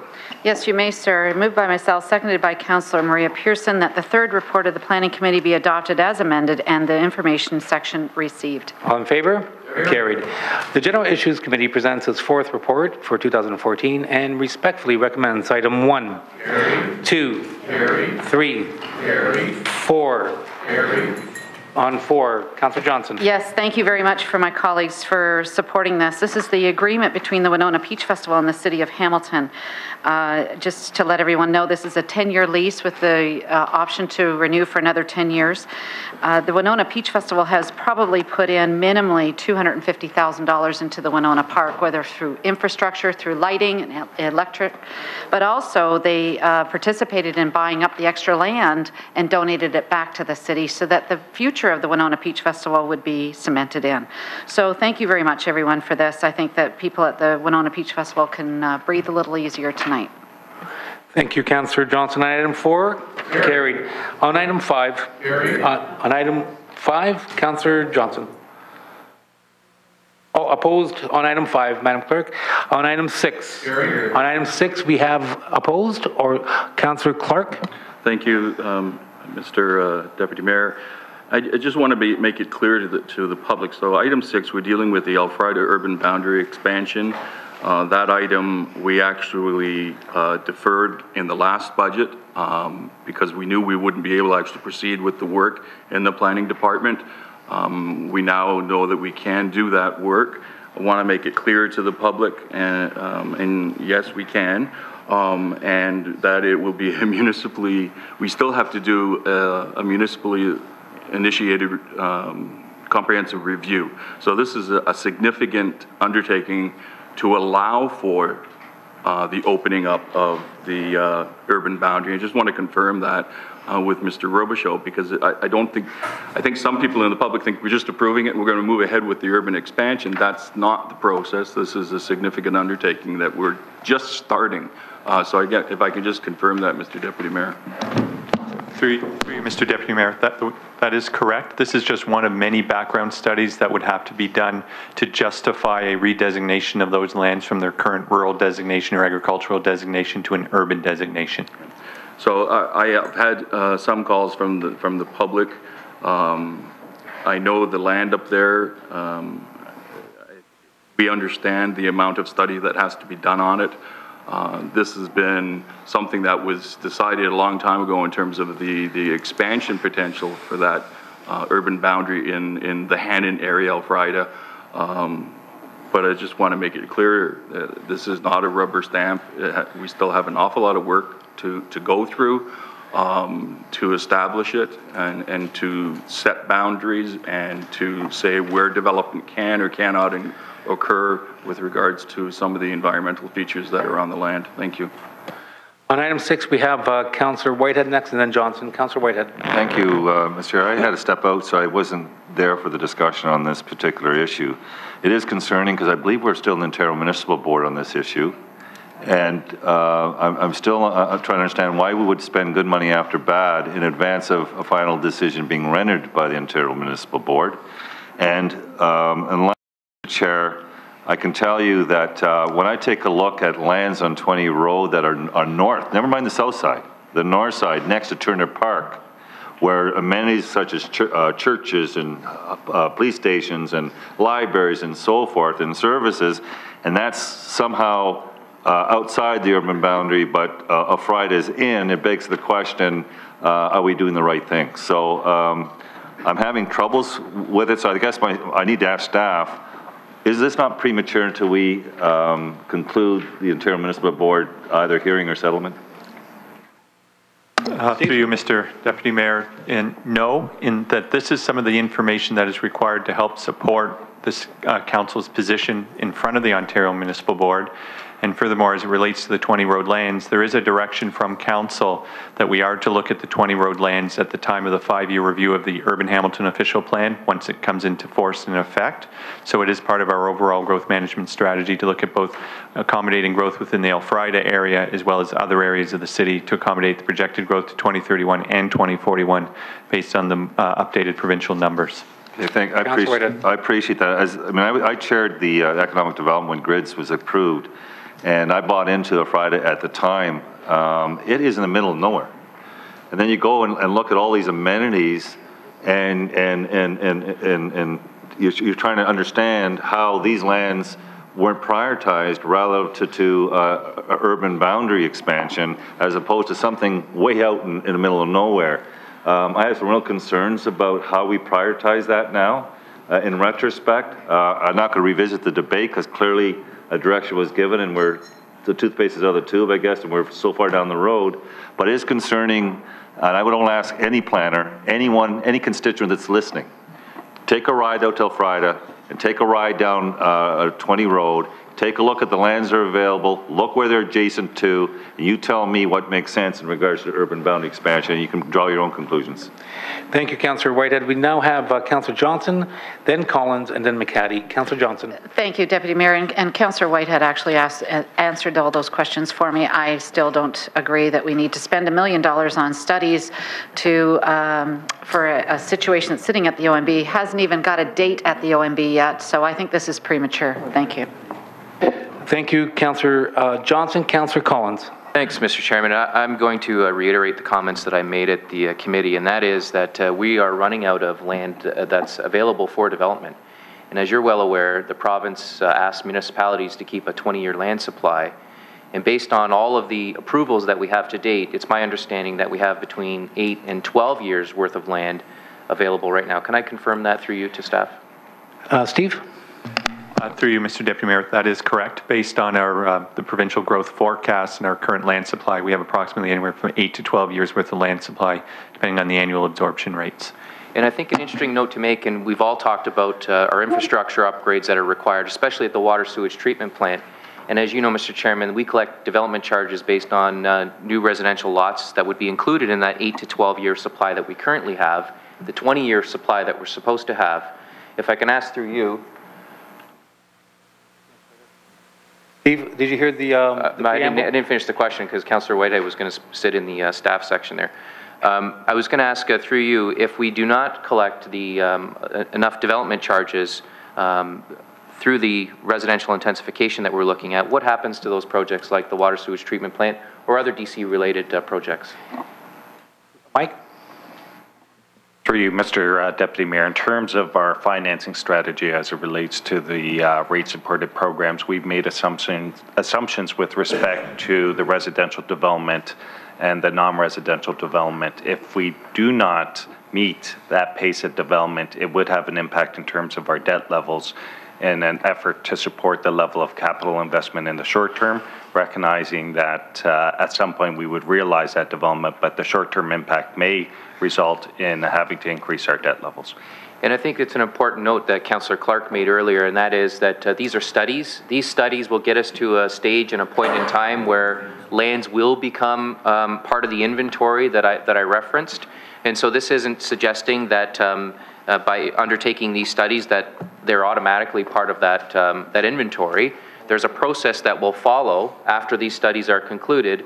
But I think it's important to note and to understand that there's a domino effect related to not wanting to grow. And we can certainly say, and I've heard it in my own area, and I've heard it from some residents, certainly not the majority, that we can draw a line in the sand and we can only build from within and we can look at those intensification numbers. But I want to be clear through you to staff, with all of the programs that we have, and we've been commended by municipalities across the country for having incentive programs. Can I ask through you how we're meeting our 40% intensification targets within the built area? How are we faring in that regard right now? Through you, Mr. Deputy Mayor, the city is not achieving that 40% objective. Just looking at the last few years, we're in that 25 to 30% range of our residential development is occurring within the built boundary. So I think, and thanks for that, and I think we could take that approach if in fact we noticed more cranes in the lower city, if we noticed more intensification on the mountain within the urban boundary. But until we start reaching those intensification targets, we have no choice but to grow in some areas around our borders, certainly within the provincial guidelines that have been established. So my fear is that in delaying these projects, you're delaying development, you're delaying assessment growth, and you're delaying the DCs that are going to be collected to enhance many of the projects that all of us unanimously around this table have supported. So those are my concerns, and I really thank the committee for supporting this at committee. Thank you, Councillor Collins. We have Councillor McCaddy and then Whitehead for a second time. Councillor McCaddy. Thanks, Mr. Deputy Mayor. And I've often spoke at this council with concerns over urban boundary expansions, and this particular one that's in front of us tonight, the Elfrida urban boundary expansion, came from the grid study we did starting in 2006 and completing it with Steve's leadership back in those days. And we chose the nodes and corridors form of development which we've been pursuing. Just a side note, because I can't help myself, the nodes and corridors approach, which Councillor Collins touched on, it hasn't quite caught on as much as we would hope in terms of the 40% target. Will be greatly helped with the light rail transit system that we have talked about. The light rail, as you know, is not about transit as much as it is about land use uplift along the corridor that it would be on, and that we would be much closer to that 40% target that Councillor Collins and Mr. Robichaud referred to if we were able to obtain that 100% provincial funding from the province, and we're still on track for that, I believe. But I did listen at committee last week when this item was raised, and did ask the questions that Councillor Collins has articulated tonight in terms of the number of years we have left of land. And I decided to support this, and one of the reasons is this, to me, falls into the category of smarter growth. Typically with urban boundary expansions, they've kind of come to us developer-driven, where they'd like to see development happen in Hamilton, not necessarily driven by our planning department. and planning in the public interest. In this case, Mr. McCabe, our previous General Manager of Planning and Economic Development, and his staff, and followed now by Joanne's work, and of course Steve Robichaud, has identified that if we are to grow in Hamilton by expanding our urban boundary, this is a location that we should grow in, because we have the opportunity to build a large enough development that it becomes self-contained and doesn't become the type of suburban sprawl that we've seen some of in the past, and that we've had to react to years past that to try and add transit and to add additional features and services that make that a sustainable neighborhood. So that's our challenge before us in a lot of areas of Hamilton, which we're working on, no question about it. But in this case, Mr. McKay's vision was to identify this area ahead of time as the location we wanted to go in to attain that sustainable development, albeit from a suburban perspective, but an area that we can service with transit and other features that you'd like to see in a more complete neighborhood. That's why I supported this last week at committee. I'll support it tonight, that we need to move to that. But I'm not giving up on that 40%. I need to reiterate that. And I know we've got 3 or 4 condos on the way in Ward 1, hoping that we're able to attain that elsewhere in the lower city. I know we do in Ward 2 and elsewhere, and hopefully with LRT we can extend along that whole corridor. Thanks, Mr. Deputy Mayor. Thanks, Councillor McCandy. Councillor Whitehead. Oh, sorry, Councillor Clark for the first time, then Councillor Whitehead. Councillor Clark. Thank you, Mr. Deputy Mayor. I do need to state that Councillor Whitehead has been consistent in his advocation for the landowners in the 20 Road property. Since I was elected to this area, that area, he has consistently said, you know, why is this hole in the donut? Why haven't we looked at this? Why are we looking at the Elfrida? But he's also supported the Elfrida expansion. And it's important that the public understand that both of them now are on a path. Excuse me, gentlemen. Order. Sorry. Deputy Mayor, appreciate that. With regards to both of them, if you look at the time frame, as Councillor Collins was indicated on the Elfrida expansion, with the work that we have to do in the studies, they're both now on a time frame of 5 to 10 years. So the property that Councillor Whitehead spoke of, we said in the 5-year review. So we've already given that direction to our staff. So we know that's coming. And so that starts that process exactly the same as this. So if I was a gambling man, I'd be looking at 5, 10 years from now, 10 years for sure, you're going to look at these 2 areas and they are going to be included in the land inventory or the housing inventory to some description. What that is, I don't know. But we have to acknowledge that we have an issue now in terms of the land use and we're not meeting the target of the 20-year mark. And this does resolve it along with the 20 Road. So I just want to make it clear that Councillor Whitehead has been consistent on both items. And I think the residents need to understand it's not an either or. It never was. And it became that, and it's at the OMB because of that. The fact of the matter is we can prove that at the end of the day, both of them need to proceed at some point, but we have to do all that work. This starts the process. Thank you, Councillor Clark. We now have Councillor Whitehead. Thank you, and I appreciate Councillor Clark's comments. He's dead on. This is not about either. It's just what made sense when you have this land that's, like I said, adjacent to every amenity you can possibly have, and yet it's not an urban boundary. And you got buses there. You got buses there, and it's not an urban boundary. So to me, and I'm glad that we're moving concurrently with both items. But the question I have is, because I did get an email and indicated that, and maybe staff can correct me if I'm wrong, but I understand we have about, in the current urban boundary, we have about 26,000 units available. Steve? Through you, Mr. Deputy Mayor, based on the information published for June 2013, including designated greenfield development and as well as some redevelopment intensification opportunities, that was the published number, about 26,000 units. That's correct. So it's my understanding also, if you take a look at the actual amount of units on average being built year to year is around 1,350. So I'm rounding it up to 1,500. So if you took 1,500 and divided into 26,000, is that 7 years, is that 8 years, or is that 20 years? Through you, Mr. Deputy Mayor, I'm not sure where you're getting that housing start information from. The information that I have as reported by CMHC has our housing starts close to about 2,000 units a year over the last 10-year period. I think, Mr. Chair, I did get it from the building department, it's 1,500. It's actually 1,385 if you average it out. So that's the information we have within the city. And so I'm dividing the number that the city provides me by the 26,000, I'm getting 20 years.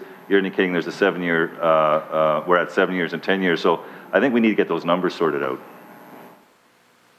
Through you, Mr. Deputy Mayor, I can follow up with the building department, but based on the CMHC housing start numbers, they're reported as being significantly higher for all types of dwelling units, not just single-family homes. That may be the discrepancy that for single-family homes versus single semis, rows, apartments is what CMHC is using, and that's what we use. We look at all dwelling types in that number. Okay, and that was my concern, Mr. Chair, so I'm glad that we could get some clarification on that, because when I hear 7-8 year supply and then I'm doing the math and it comes out to 20-year supply, then we got a over 45-50% differential in regards to the amount of units and actual land available to build those units. But I look forward to that clarity. Thank you, Councillor Whitehead. So on item 6, all in favor? Carried. All those opposed? Councillor Johnson is opposed. On item 7. Carried. On item 8. Carried. On item 9. Councillor McCaddy, I understand you have an amendment to item 10. Yes, Mr. Mayor, Mr. Deputy Mayor, I do. It's the Biosolids Management Project. This is a public-private partnership that Dan McKinnon has been working on for several years now. And we just approved at committee at GIC moving ahead on this project, pursuing the 2 different technologies with a 3P project with the private sector, working under the federal government's 3P program to deal with biosolids, both in possible treatment of the advanced treatment of the biosolids as one technology, and the second one was possibly incineration. Going ahead with both of those technology, I'm really happy that advanced treatment is one of those. So my amendment, if you recall, Mr. Deputy Mayor, and it's moved by myself, and I think it was going to be seconded by Councillor Collins. I think he's had to step out for a moment. It reads as follows, and it's a new item C. So item A and B stand as they did at committee. A new item C reads that Hamilton's biosolids program be prohibited from importing or processing sewage sludge or dewatered biosolids generated outside the municipality of Hamilton. And if you recall, we did have that discussion with Councillor Collins in particular, very concerned that if we build this facility, that not only will be for our own sewage treatment plant derived biosolids, but in fact it'll attract biosolids from other municipalities, and it will become a much larger facility and generating perhaps more emissions, but also drawing more trucks coming into the facility through the neighborhoods in Ward 4 and Ward 5. So I thought it was important to capture that concern because we heard at committee from Dan McKinnon that indeed this is only for our own use at the City of Hamilton, and we won't be importing any additional waste from outside the municipality. I worked with Dan on the wording here. It's wording that was developed by Mr. McKinnon and Dan Chauvin, the 2 fellows working on this in Public Works. So it's here before us, and I guess if Councillor Collins comes back after the discussion, maybe he can second it. If not, I think perhaps Councillor Farr will second it. Thanks, Mr. Deputy Mayor. Thank you, Councillor McCaddy. I'll accept that now, seconded by Councillor Farr. And on the item as amendment, Councillor, I have this speakers list. Specific to the amendment. I have Councillors Farr, Johnson, Pasuda, and then Collins.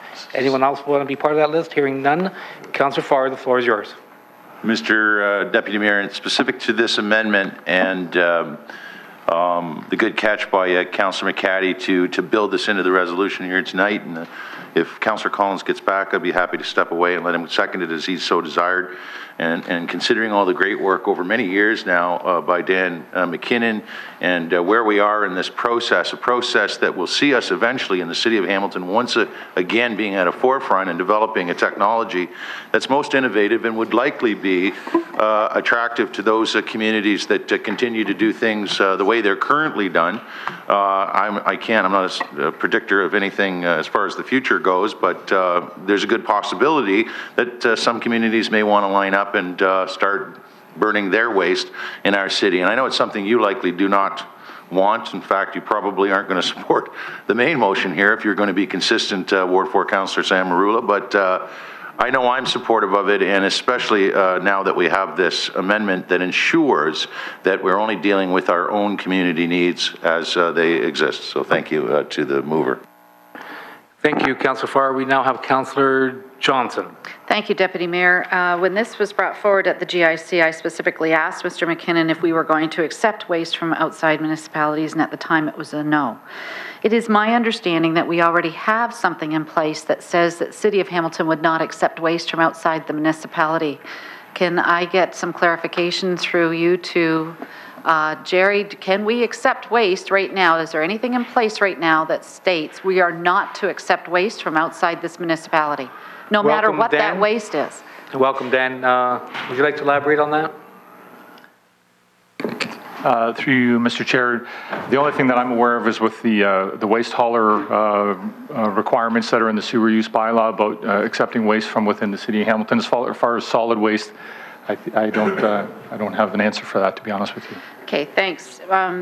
My concern with Liberty Energy coming, and it was a very nice gentleman who head up that committee or that company, was the fact that this Liberty Energy was going to accept biosolids from a 60-kilometer radius from the City of Hamilton, which could include, theoretically, Buffalo, London, Stratford, Toronto.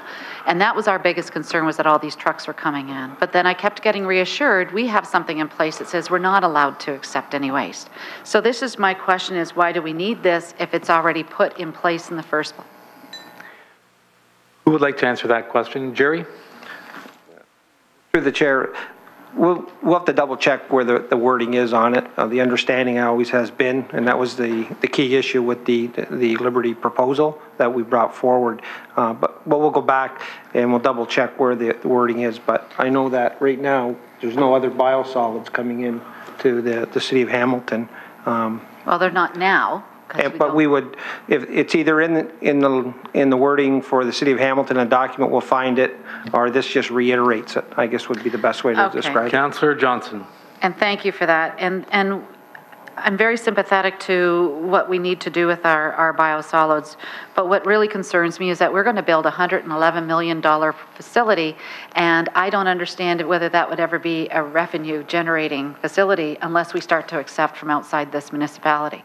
We don't generate enough. So this is where my concern is, not to mention the compromised airshed that we have and we're experiencing right now. As we've said in the past, 1 smokestack, not a problem. 2, 3, 4, start adding them up now. And then you've got a compromised airshed. So I have a couple of concerns about this, and I'm going to be consistent going right straight through that I'm going to oppose, and I'd like to be recorded as so. Thank you. Thank you, Councillor Johnson. We now have Councillor Pursuta. Thank you, Deputy Mayor Merulla. Well, first of all, I missed the part of the GIC where this came up. I had a formal consultation downstairs, which was an hour behind, so I had to stay for that for one of my residents. Their business is very important to be there, so I missed it. But Dan had come to my office, give me a heads up on, explained some of it, so I missed out, and I had a lot of questions that day about this. I guess I've always been opposed to applying it to land. I know some farmers will take it quite openly. They'll accept it to grow crops on it, particularly row crops, but not crops for vegetable crops. I guess for me is at some point in time we have more and more people, we keep producing more. There's only so much land and getting less as time goes on. Getting less as time goes on. And you just don't go to the bathroom and flush the toilet and it's gone. It's here. I'm not sure what's actually in the biosolids. There's a lot of uncertainty. When you go to the grocery store, when you go to the drugstore, you look at the shelves lined with all kinds of pharmaceuticals. Over the counter you can buy the drugs that goes into it. I don't know how much arsenic is in the product, in the biosolids, the lid, things like that. As I said, I know some farmers will take it. Actually, some get paid to take it. A lot get paid to take it, so it's moved on.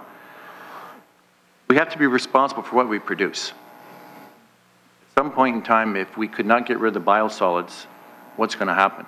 We have to focus on the future. And I understand that not burning it is an issue. We don't want to burn it, but we need to do the process and think about the future, because if your door is closed and you can't get rid of this,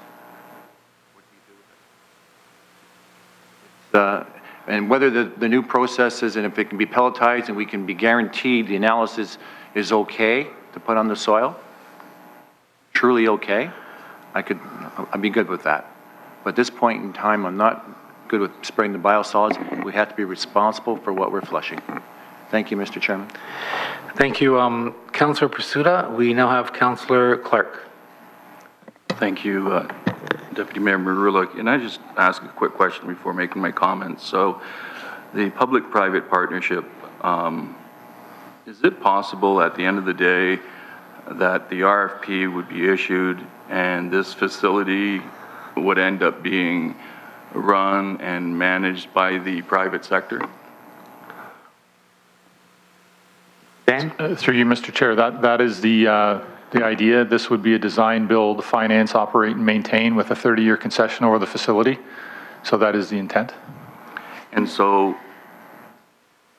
comments-wise, I completely agree with the amendment, but my real concern is we won't be able to enforce it. I have right now the Nualta landfill in my community. Deputy Mayor Merulla, you have a number of waste facilities, some of them ICI. They've all applied for and received an expansion of their instrument, their environmental instrument, the CIA, odd acronym, but it's Ontario-wide now. As a matter of fact, Nualta has recently applied for permission to treat waste coming in from Quebec. So the private facilities, there's a great deal of the Ministry of Environment is simply rubber stamping all of these applications. So it would be really important to stress this and make sure that we have some control over it on the final agreement if it's a private sector operator. Because if it's a private sector operator and they have latitude, they're going to do what they want. So that's why this clause is really important, and we need to make sure that it's not left up to PPP Canada to draft that clause. It has to be as strong as possible. We have to make sure that our solicitors are drafting it so that this municipality has that say on this being municipal waste treated only, biosolids. Because if it's left in any way with a loophole, we're going to have issues. On the incineration side, I've spoken many times. I have real concerns about incineration. I've heard all the arguments that new technology is there. We're not really dealing with any of that on this. This is simply getting an RFP out so we actually can see the technologies and see, you know, there has to be reports back, and as our staff has continued to inform us, we have exit clauses that allow us, if we have concerns down the road in any way, shape, or form on this. So this starts the process. It opens up funding from the feds on that. I'm pleased about that. I'm pleased about the amendment, but I still have those trepidations. I still have those concerns, and I'll continue to speak about them so that people don't lose sight of them in the future. We have to really monitor this to make sure that we maintain that control. Thank you, Councillor Clark. Councillor Ferguson. Thank you. First of all, question to you, to Dan McKenna. Dan, this facility is located on our property. So could we not write in the RFP specification that there be no import of biosolids from another municipality, that it's only for Hamilton's use? Through you, Mr. Chair, absolutely. That will definitely be in the documentation, in the RFP, and in the contract that we sign. Okay. And so I support the amendment. I think it's important that we do just stick to him. We don't want to be, I've heard, referred as the city of the dump. And so, but we have a duty, as Councillor Pasuta said, to deal with our own waste and do it in a responsible manner. We've lost our storage site, and that's a very risky issue. Now all our biosolids are being landfilled, not at our expense, at our contractor's expense. And the $111 million sounds like a lot of money, but it's going to be in the specifications. This is what Mr. McKinnon told us last week at GIC, that the $111 million will be in the spec as the maximum we will spend over 30 years for them to operate this facility. And if it's any more than that, we'll simply shut the process down. And there can be no claim back to us because it's made very clear up front. And $111 million is exactly what we're paying now. So the only thing it can do is cost us, either the worst case scenario costs us the same or less. And I'm really excited about going out for new technologies. Incineration, I don't think anybody likes that, but there's a pelletizing technology out there which turns it into granulated fertilizers, and the people are kicking Dan's door down wanting an opportunity to take a run at this. So the spec will be an end result spec. When it comes out the back end, here's what the specification, what it'll be, and test the private sector to see what they can come up with to save cost and make it an easier product to deal with. Thank you. Thank you, Councillor Ferguson. We have Councillor McCaddy, Councillor Collins. Councillor Collins. Thanks, Mr. Chairman. And we've had a very good discussion all through this process. This process has gone on for a couple of years now. And I want to thank first Councillor McCaddy for coming forward with the motion, because as you know at the committee, my concern is, and I don't believe we have anything on the books that suggests that we can't import anything from another community. And the proof, I think, is in the whole Liberty Energy issue that many have raised here tonight. We all know Liberty was building their facility on the premise that they'd not only treat Hamilton's, but they needed at least 2 or 3 other large-sized communities to make that project work. And we had, for many years, rolled out the red carpet. It certainly wasn't unanimous and not a project that I supported. But Council had, by majority, tried to make the Liberty Energy issue work. And for those of us who represent the lower city and have had concerns not just about the air quality that Councillor Johnson referenced earlier, the image issue that we've had to deal with in the lower city, and we're now finally tackling that. This council has talked about a Bayfront industrial strategy. We've talked about changing the K zoning that currently exists, where there really are no rules. It's ironic that if you look at item 9, which is the current and future state of Hamilton's advanced manufacturing sector, it was a report that we had from a third party who came in and talked to our council about the challenges that we face in developing our lower city.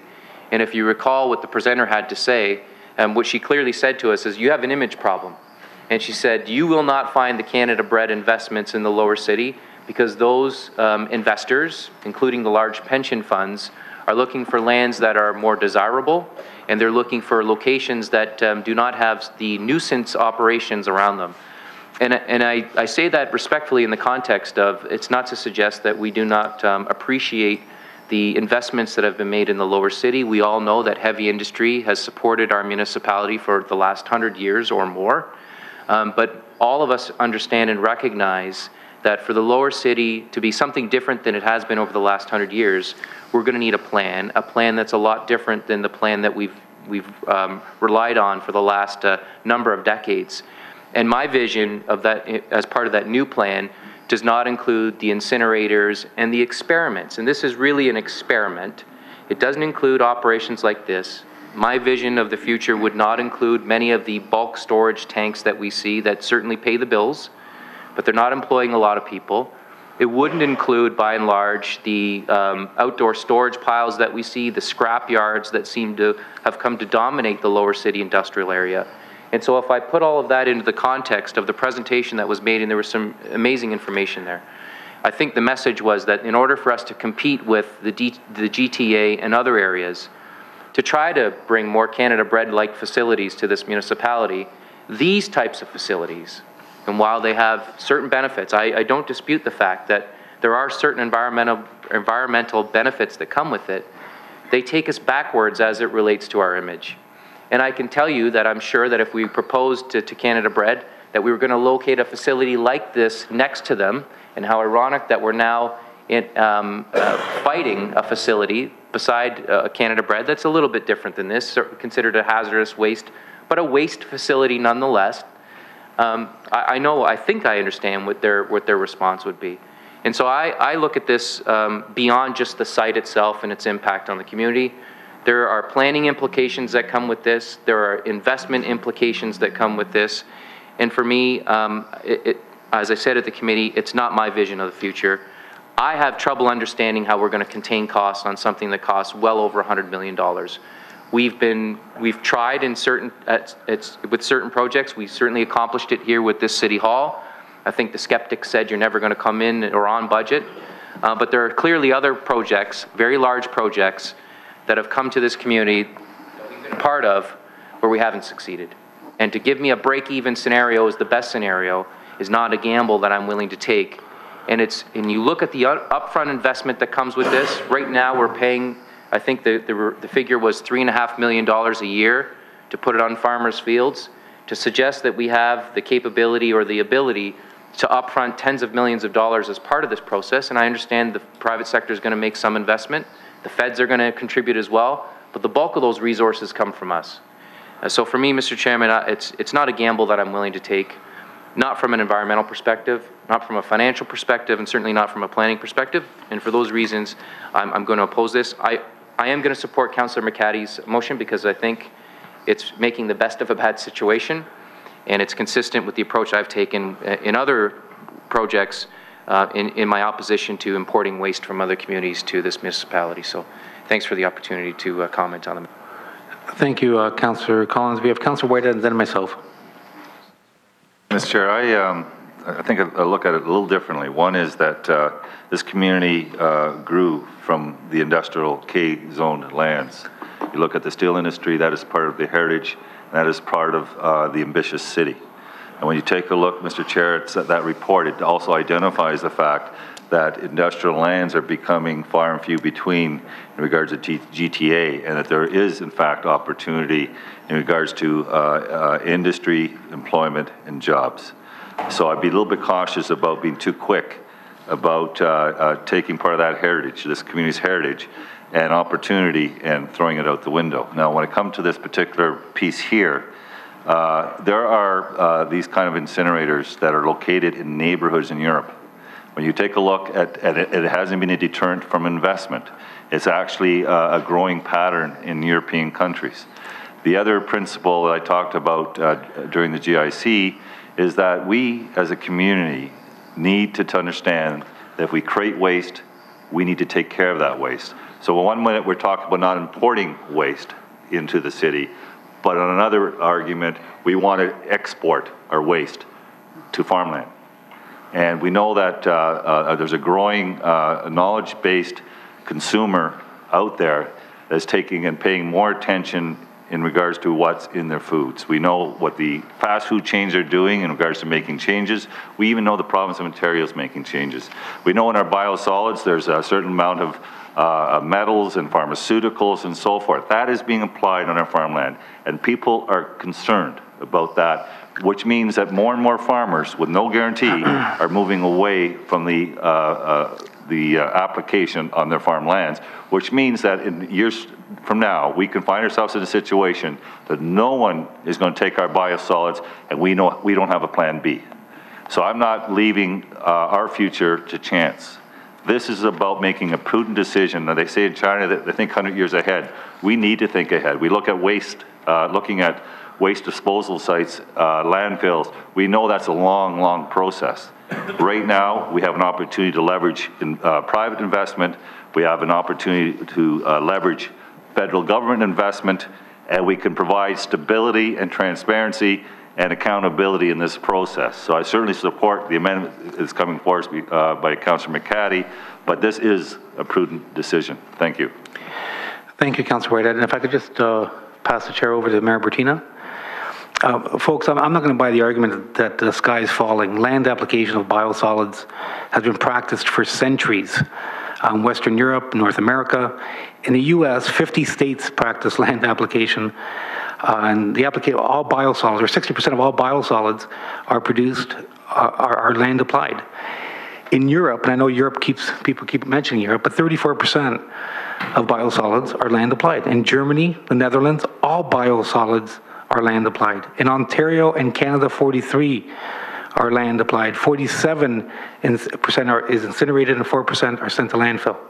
BC, 90% of municipal biosolids land applied. 70% is used for land reclamation, 25% for agriculture, and the remaining 5% is retailed as compost. Folks, it's not going anywhere. And as much as you want to spin that, the reality is the province has just amended legislation. They've updated it to encourage land application. So you can spin a web all you want, and you can call it modern state-of-the-art technology. And they said that about Swaru, and we all know what happened with Swaru. I had the headlines. You can read it. When they opened up Swaru, we had politicians like many of you around this table saying now how wonderful this is, cutting that ribbon and saying, oh, wow, look at the state-of-the-art cancer-causing facility. And that's exactly what it became. So give your heads a shake. Land applications going nowhere. The province, as I've mentioned, clearly the vast majority of the world is land applying. So to spend over $100 million on something that we don't need to spend $100 million on is irresponsible. It's needs versus wants, people. And we're going down an avenue of the unknown. So you can spin all you want that the sky is falling, but all of the evidence internationally is laughing at you because it's not falling. And the reality is it just does not add up. Do the research before you talk, because really I'm dumbfounded by some of the foolhardy comments that are being made. Just research it, and you'll understand that what we have before us is not only nonsense and unaffordable, but it also contributes to airshed issues in a very area that the same council claims, because of all the code red alarms, that we shouldn't be adding to that airshed challenge. So I just don't get it. We're either going to focus in on trying to be the best city to live in, identify problems, put plans together accordingly, and act upon those plans, or just pretend we are, because that's exactly what we're doing. We can't say out of one side of our mouth, we're gonna clean up and change our image and steal what was in the past, although we respect that it was part of our history. It's not our future. So don't suggest that putting up more smokestacks in an area that's already intensified is a good thing, because the people of the city are too bright, too intelligent to be fooled. It's actually almost insulting the people of the city to suggest putting up a smokestack to burn human waste is a good thing. Hey, really? That's exactly what you're telling everybody. Folks in Hamilton, the majority of this council is telling you burning human waste in the sky is a good thing. Now, I'll allow the folks in the city to determine what, and if at all, it is a good thing, because frankly, that's nonsense. And I'm almost embarrassed by some of the statements being made. Let's follow what we've been doing on an avenue that we know rather than the unknown, not only from an environmental perspective, but from a financial perspective. And I thank you very much for your time, Mr. Mayor. On this item, standing recorded vote. As on the amendment, standing recorded vote. Moved by McCaddy, and moved by McCaddy, seconded by Collins. All in favor? Yeah. Carried. On the item, standing recorded vote. All those in favor? As amended. Mr. Deputy Mayor, sorry, were there some oppositions to the amendment? No. No? Okay. Okay.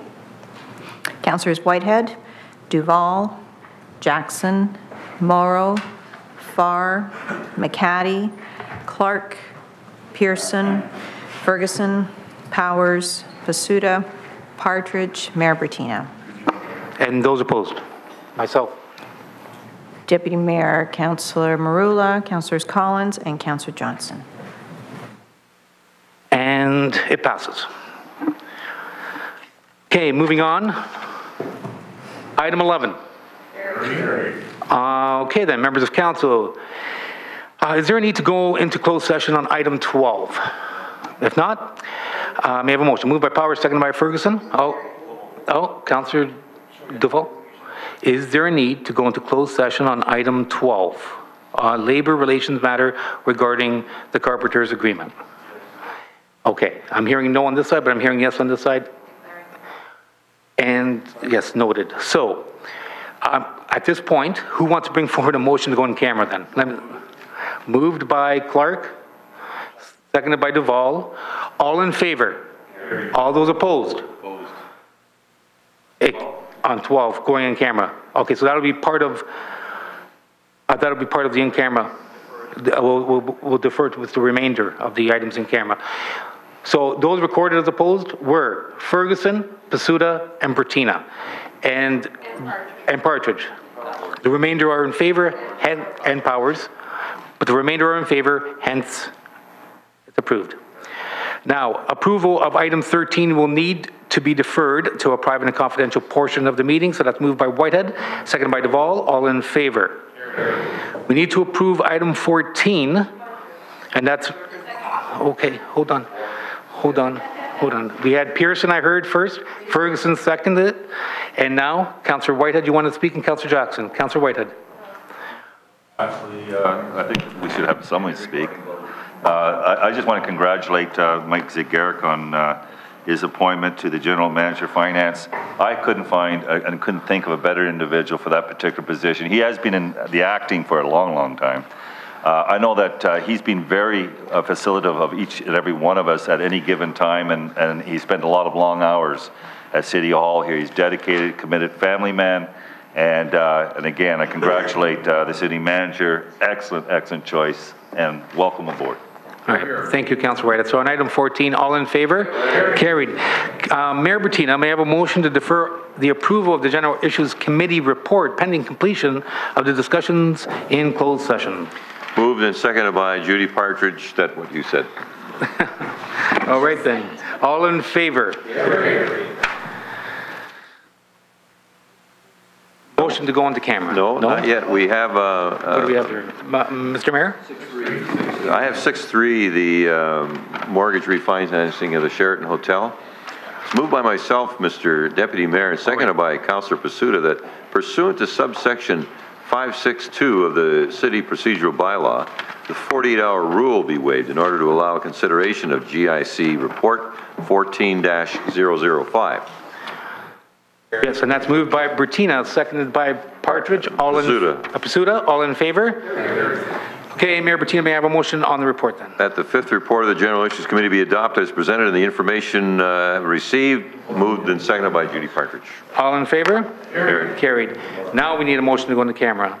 And that's moved by Duval, seconded by McCaddy. All in favor? Carried. No, we're going to get the motion. I could be wrong, but I don't think we actually voted on the item on 6.3. We voted on waiving of the rules, but item 1 was not officially on record as voted on.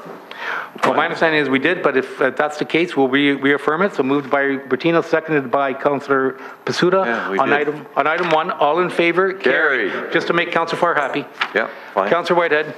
Mr. Chair, I want to take the opportunity right now because we're going to go into camera, and Paul Johnson is here. There's been some probably misinformation in regards to the whole issue that we approved at the emergency. What's it called? Emergency Community Services Committee. Thank you. That you have regarding the services, and I think the label was Sanctuary City. So I want to get some clarification because I think there's a misinterpretation of what that report represented. I think Paul Johnson is here, so if it's all right if I could ask questions. Councillor White, this is not the appropriate time. This would fall under general information. So, fair enough. Okay, thanks. Yes, Mr. Mayor. According to the agenda, we have motions prior to the private.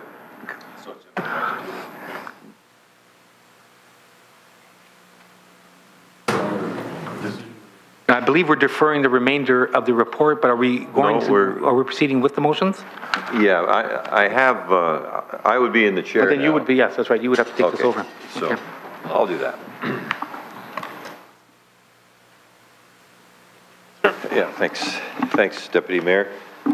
Councillor Marula, would you like to present your motion respecting appointments to various committees? You have 7-1. Moved by myself, seconded by Councillor Morrill, and it's before you. On 7-1. Carried. Thank you.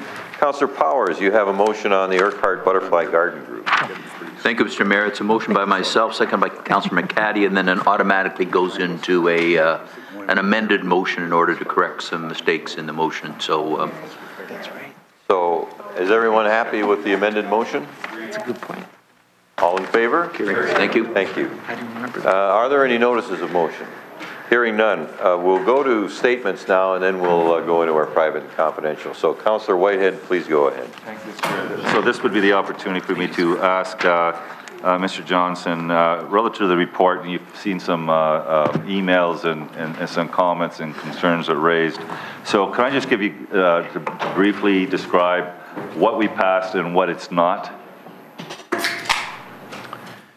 Through you, Mr. Mayor, what was passed were some steps that the city would take around some training for our own staff around undocumented individuals. And we also reiterated that in terms of undocumented individuals approaching the city to inquire about services and access services where appropriate, that they could do so without the fear of any further action being taken, which, as was discussed at committee, and subsequently at council, is the current practice that we've undertaken for a number of years. So this is no change to our operating procedures. It's no change to the way staff are doing their business. It's a continuation of that. We also suggested that we continue to work with the community who brought these concerns forward. This was a response to community individuals coming forward, and the city will continue to do that, but that does not commit us to any future work. The final pieces were to, really reiterate that immigration is, to some degree, a provincial matter and in a large degree a federal matter. And so we asked both the provincial government and federal government to look at their role within this issue as well. What this is not is an extension of services for where documentation is required. So we do not provide services in any different way today than we did prior to this being passed. So where there are restrictions on service due to documentation that's required, those restrictions remain in place. But what this does do is reiterate that we are a city that welcomes folks to come forward and inquire about services regardless of their status. Thank you, Mr. Chair. I think that there is some ignorance out there, and I just wanted Paul to provide absolute clarity. And I guess the last question is, did we declare in that motion a sanctuary city? No, we did not. The recommendations that were put forward did not declare a sanctuary city, in large measure because that wasn't what we were asked to do. And secondly, there are a variety of descriptions of what sanctuary city entails, including those brought forward by the public. Some of those recommendations were not adopted by committee and therefore by council later on. So we did not do that. We simply took some of the elements that were brought forward and incorporated them into the operating ways of work for our staff, which quite frankly are exactly the same as they were prior to this, with the addition of us ensuring that we do the education with our own staff around exactly what undocumented individuals means, which is a variety of individual circumstances, some of whom came forward actually and spoke to committee about their own experiences. And so there is a band of folks that fit into that category. That's where the education comes in. And I really wanted to clear the air, Mr. Chair, and I really thank Paul for staying here to answer those particular questions so that for those that may not understood what that report was all about, doing this live stream in public provides a greater understanding and education to the community. So once again, I want to thank Paul for making himself available to answer that question. I just got a couple announcements, Mr. Deputy Mayor. I would like to advise. Actually, Councillor Wade, on that point that you brought up, we have a couple of other speakers. Councillor McCaddy, then Ferguson. Councillor McCaddy. Thanks, Mr. Deputy Mayor. I just want to thank Councillor Whitehead for raising the issue tonight. It's an important issue. I had the opportunity to work on the motion, and I thank committee for moving it ahead in my absence. And the Hamilton Community Legal Clinics did quite a bit of work with us as well with Paul and Carmen Bean and other members of staff. It's all about Hamilton being a welcoming community for people moving here to our great city. And I think that's a very important statement to make. And we've done that with the motion, the work that Paul has done, the work that Councillor Whitehead's brought to the fore tonight with Paul's explanation. So I think that's critical, and we need to educate people on what it means, undocumented workers, and how the challenges they experience, and how we deal with that here in the city of Hamilton in a very, very friendly and forthright and gratifying way. This is a city that we're all very proud of, and that's the reason why we're proud of the city, is for that kind of commitment that we make. And Paul indicated that it's kind of the way we do things already here at the city of Hamilton. And that's even nicer to hear, because we deal with all sorts of different issues here in a very, very thoughtful and open and collaborative way. Thanks, Mr. Deputy Mayor. Thank you, Councillor McCaddy. Councillor Ferguson. Yeah, thank you, Mr. Chairman. I've been getting a lot of pushback on this one too, and a lot of people suggesting that, why are you inviting illegal immigrants to move to Hamilton? So through you, if I can, to Paul, I know we've had a conversation offline about this, and you put a nice information email out, but can you just please publicly confirm that this resolution does not ask or not suggest that we harbor illegal immigrants? No, it does not. That was not included within the report. The information we provided gave you the range of individuals who make up the collection that is termed undocumented individuals or families. It would include individuals who are under a deportation order. They are undocumented, but that is the minority. The vast majority of individuals who are undocumented entered through legal means. They are here and working through a variety of situations. This is nothing about providing additional pieces of support to illegal activities in any way, shape, or form. That's not what it was meant to be, and it's not what the community was asking us for either. And second last question. Through you, Mr. Chairman. Paul, what was the cost to the city of implementing this? There is no cost. The good news through you, Mr. Deputy Mayor, is that we'll be incorporating this into existing training. And so I've already had conversations, and our staff have, with Access and Equity. It will be built into our training system. So that will happen, I understand, within the next few months. And the rest of the items are part of the normal way that we do business. So in terms of additional cost to the city, this does not change our service delivery structure in any way, shape, or form. And therefore, we don't see any additional cost. This was all built into the way we do business today. This is all about immigrants being able to get access to our swimming programs or other recreational programs without a fear of being deported because they don't know. Correct. Through the Deputy Mayor, correct. And it's also reiterating the way we treat people when they come forward, information that we have knowledge of. There's ways we deal with personal information that's provided. We have legal requirements around personal information of all sorts that's provided to us. It doesn't change that either for the city. We've had legal confirmation around that. This is really about us saying to folks, you can come forward and ask questions about services in this community. You'll be provided some answers which will put some clarification around that, and in other cases, the services are there for their enjoyment. Okay, and I guess the last question has nothing to do with health care. That's a provincial responsibility, not a city. Just a confirmation of that also. Through the Deputy Mayor, yes, health care is not within our purview. We're not expanding health care services or the offer of that. That's something the province would have to do. That's all. Thank you. Thank you, Councillor Ferguson. Councillor Clark. Thank you very much, Mr. Deputy Mayor. If I can just make some quick comments, because I fully supported the resolution. I thank staff, Councillor McCaddy, for working through the wording on the motion. And I did that because of my experience when I was at Queen's Park and serving here in Stoney Creek. Frequently, I had newcomers come to me because they were in trouble. And they weren't illegal aliens, as some of the phone calls that we've received. They were newcomers that came into the country, and for whatever reason, they became undocumented. And if I may, Mr. Deputy Mayor, because I think it's important for some of the folks at home who are really concerned about this, migrant workers that have come into the country to work, some employers have taken their documents. And they keep their documents, and that document becomes and extortion. You know, you will do what we say or you're not getting back to your home country. And then if that document happens to expire and they're still here, there becomes issues, or more importantly, the employer takes off and doesn't return the document, and now the migrant worker has lost the document and now tries to get the document, and it becomes they're an undocumented newcomer in our community, and the federal government practically treats them like that's illegal, and they need assistance resolving that issue. But they need assistance for services now. You can well imagine the employer has taken off for whatever reason. Now they can't work. They don't have a work permit because that was a part of their document.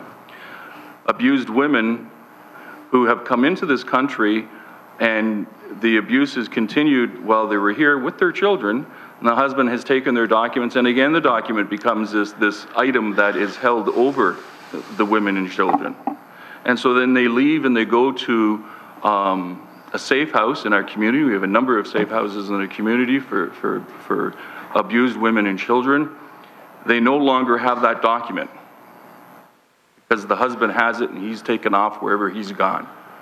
And so it is a significantly challenging process working through Foreign Affairs to get that document back for that family and children so they can reunite with their own country, or should they choose to stay in our country. It's a significant challenge, and they come to our staff asking for assistance for different services, and they're afraid because they don't have the document. As soon as you don't, and you need to understand, as soon as a newcomer doesn't have that work permit, doesn't have that visa, doesn't have that passport, they're terrified because they need assistance in our city, and they can't get assistance because the feds treat them like they're a criminal, and it's not. They're a victim.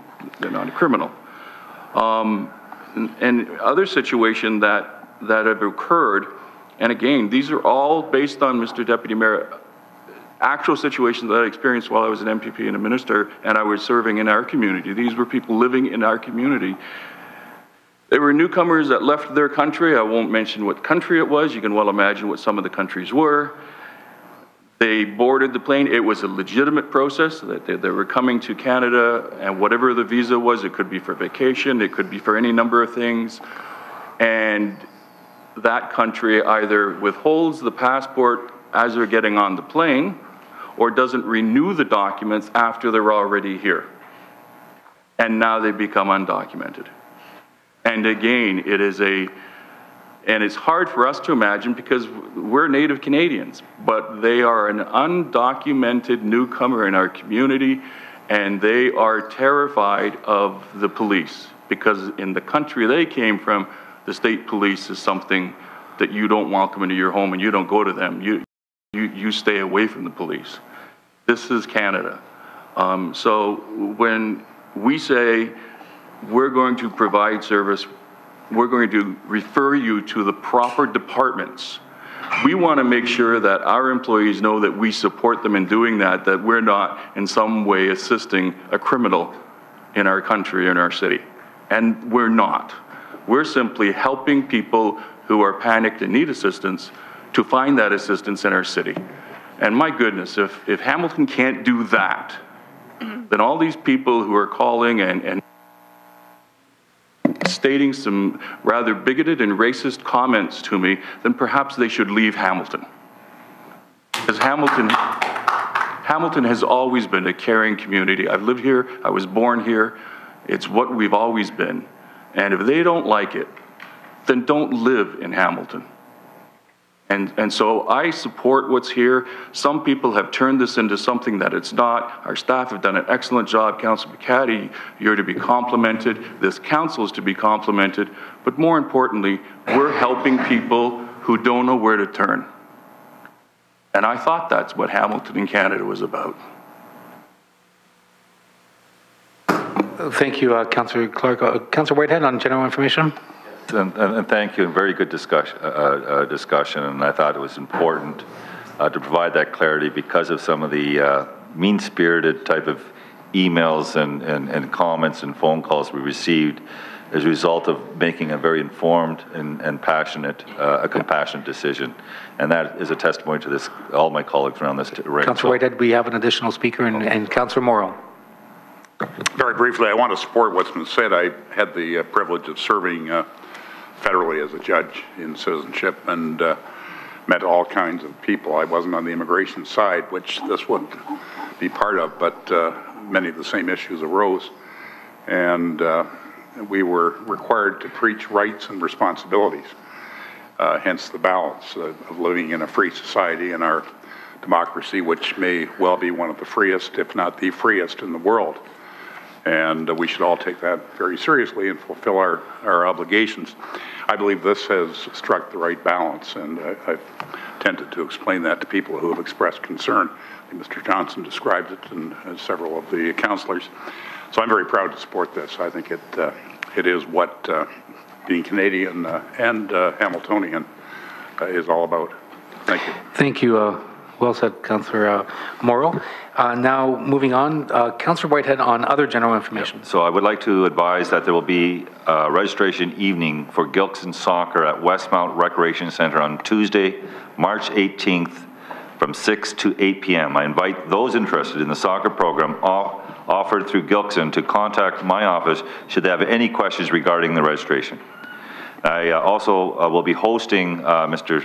Deputy Mayor, my annual budget meeting here at Hamilton City Hall on Monday, March 3rd, from 7 o'clock to 9 p.m. in the council chambers. Everyone from Ward 8 is invited to attend this event and participate in the dialogue on how your tax dollars are being spent. Staff and I look forward to meeting with everyone, and I want to indicate that this is a virtual town hall meeting. It'll be something similar to what we did with the casino, so there'll be a live audience as well as 22,000 phone households being called and trying to get as large participation in the Ward 8 budget process to date, and I look forward to that. Thank you. Thank you, Councillor Whitehead. Councillor Duval. Thanks, Mr. Deputy Mayor. Just one item, and on Saturday, this Saturday, March the 1st, there will be an open house. We're going to be celebrating the 15th anniversary of the Mountain Kids Club. That will be held at Eastmount Community Center from 1:30 to 4:30. And I encourage anybody to come out that wants to help celebrate all the good works that this organization does. Thank you. Thank you, Councillor Duval. Councillor Jackson. Mr. Deputy Mayor, I have 4 public service announcements. One I'm really honored and proud about. The Senior Citizens of the Year Award dinner will be back in even bigger and better fashion for the City of Hamilton, and all seniors that wish to attend and nominate someone who they think would be deserving of the Senior Citizens of the Year Award. It took a hiatus last year so that we could come back bigger and better this year. It will be held on June 24th. At Michelangelo's Banquet Hall at 6 p.m. Tickets will be going on sale in the spring. Now, most importantly, one of the awards, internally, it's been decided, one of the awards called the Lifetime Achievement Award will be in honor of Councillor Bernie Morelli's name. He served for his entire 23 years on council, one of the advisory committees that he always asked after every election to be appointed to was the Seniors Advisory Council. And internally, it's been decided that the Lifetime Achievement Award will be in honor of his name. Now, Lisa Maychuk, one of our staff, our fine staff, she's asked that any nominations that people may wish to submit on behalf of someone they think is deserving of this award have to be submitted by March 31st of this year. Contact Lisa Maychuk at 905-546-2424, the general city number, and her direct extension is 1721. Repeat, 1721, or on the city's website, www.hamilton.ca/seniors awards. That's number 1. Number 2, Mr. Mayor, tomorrow night, I know yourself, myself, several of us will be attending the Catholic Youth Organization dinner across the road at the Convention Center. Thursday, February 27th, 6 p.m.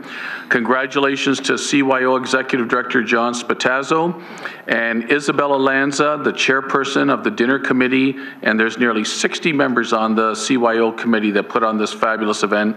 They usually get close, Mr. Mayor, to 1,000 people. That's the CYO dinner tomorrow night. Number 3, Knights of Columbus Bishop Crosby's dinner this Saturday, March 1st at 6 p.m. at Carmen's Banquet Hall. Congratulations to Mario and Martha Salvatore and their entire committee. They'll also have about 1,000 people traditionally turning out for the Knights of Columbus Bishop's dinner this Saturday, March 1st, 6 p.m. at Carmen's. And lastly, Mr. Mayor, fourthly, the Armenian Relief Society will be celebrating its 101st anniversary commemoration celebration Sunday, March 9th, 2 p.m. at the Armenian Community Center on Barton Street between Grays and Greens Road. Congratulations for all the efforts, volunteer efforts by Natalie Manoukian and the committee for the Armenian Relief Society that was formed out of the first genocide of the 20th century. Thanks so much, Mr. Mayor. You know, Councillor, it seems to me I remember the first thing we did at Ballard School when I was kindergarten or grade 1 was an Armenian relief following the Second World War. But it preceded that by so many years because of the issue that you mentioned. Councillor Collins. Councillor Marula. Thank you, Mr. Mayor. Just a couple of things. I want to thank the residents that attended the community meeting at St. Helens at the McQuestion neighborhood with respect to a number of issues that we dealt with. And I want to thank particularly staff members that were there that particular evening, including the police services. Also, we had and Councillor McCaddy, that's right, Councillor McCaddy did attend. We also, with respect to the storm relief announcement today, through you, Mr. Mayor, great news from the province, unprecedented. Out of all the motions that we've put forward regarding storm relief, we're actually receiving something, and it would be remiss of us not to elaborate on it, because I'll be quite frank with you, I'm a little bit shocked, but it's amazing when you're going into an election how much we can actually obtain. So through you, Mr. Mayor, to staff, if anyone would like to elaborate on this, what I see earth-shattering announcement and what it means to us and the taxpayers. Chris, I'm not sure we have the details, but with regard to the provincial announcement on the storm relief, which won't be coming forward until, I'm sorry, Mike, I should have asked you. Mr. Zagarek, we'll be learning in April. My understanding is that they've accepted all the applications, and we got ours in on time, so we did follow due diligence. They're accepting all the applications. We're just not quite sure the details surrounding how much money we'll be receiving, but I think they've almost guaranteed we will be receiving some sort of compensation. So through you, Mr. Mayor, to Mike, what does that mean for us, do you think? So through you, Mr. Mayor, the councillor's correct in that the city responded in terms of the timelines as it relates to ODRAP. If you recall, there were some timelines under the ODRAP program, and the city met those timelines as it relates to the December ice storm. What through the Ministry of Municipal Affairs and Housing was announced today was a one-time assistance program. Different than ODRAP, it is the ice storm assistance program. The eligible costs in terms of financial assistance is identified as up to $190 million. What is not known at this time is the details of the program or the definitions of eligible costs. City staff will continue to work with staff from Ministry of Municipal Affairs and Housing. You may recall in January we provided an update to Council in terms of our costs at that time, including Horizon utility costs. We were in the area of approximately $5.6 million. Since that time, city staff met with staff from Ministry of Municipal Affairs and Housing, and our estimated costs we reported at that time was approximately $11.6 or $7 million. Currently, our estimate as it relates to the December storm, including Horizon utilities as well as $90,000 related to Hamilton Conservation Authority, is in the ballpark of approximately $19 million. So we will continue to leverage information through Ministry of Municipal Affairs and Housing. We will report back as we understand the details of the program, as well as what the definition is for eligible costs. And as required, we will report to Council seeking out authority to submit any additional information as it relates to this new program. And I believe Councillor Powers might have some further information. Sure, go ahead. And I'll give you just a little perspective from the EMO, but I want to commend the mayor. I had the pleasure of attending the large urban mayors of Ontario meeting, and Mayor Bertina was there.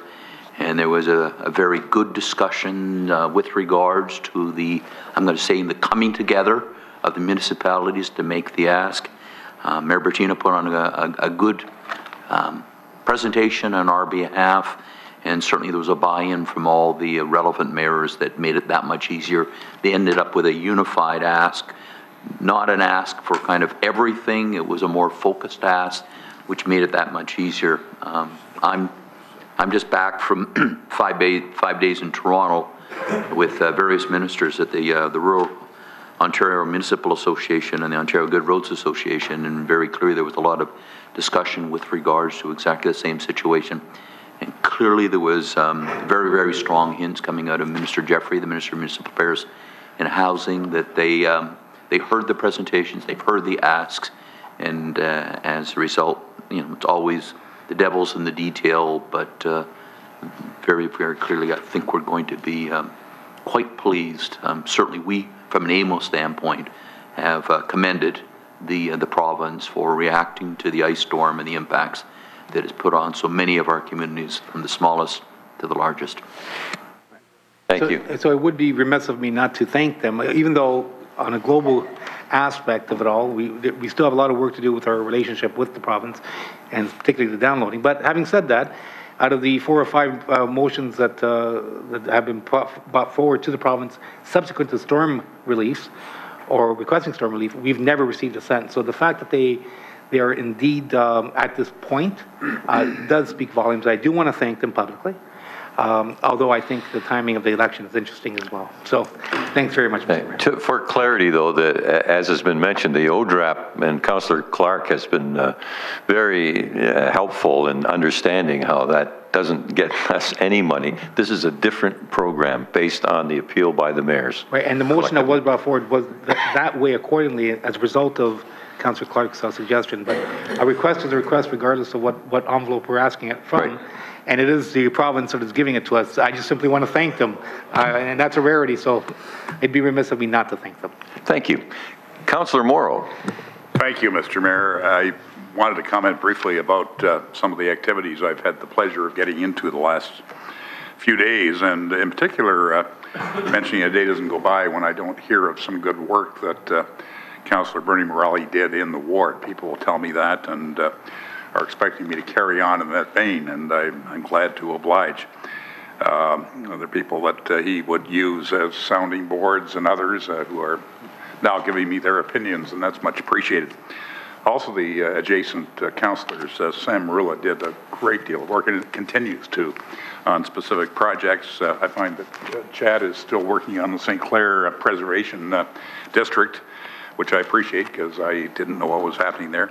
Councillor Farr and I are working together on the bike lane project for Cannon Street, which is also very exciting. And today I had the pleasure of attending a meeting on the Barton-Kenilworth corridor, which Councillor Marula saw to it not only included a huge stretch of Barton Street East, but also Kenilworth, which had been in need of a new approach, and some very, very exciting work is being done and proposed for that corridor, as Council will find in a couple of months when it comes to this level. Also, meetings around the stadium and associated sports facility interests with neighborhood people of different opinions. Also, the neighborhood groups that are very fine. I'm finding a great organization at play in Ward 3, the Sherman Hub. The woman from the Gibson Lansdale phoned me today about a meeting, and it's fascinating getting into the degree of organization that exists and how good that is for strengthening the neighborhood and building Ward 3 and the city.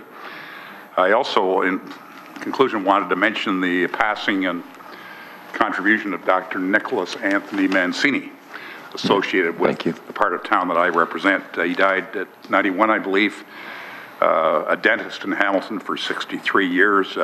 Particular interest to me because my late father shared the same profession. They were great friends.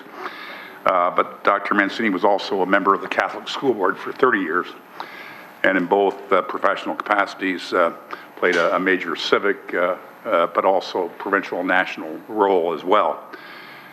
Even internationally, he was awarded a papal knighthood for his contribution. I could not get to the funeral today because of commitments here, but I wanted to extend the best to his family and loved ones and many people whose lives were touched by him in our community. Thank you. Thank you, and I'm sure all council shares those views. Councillor Farr.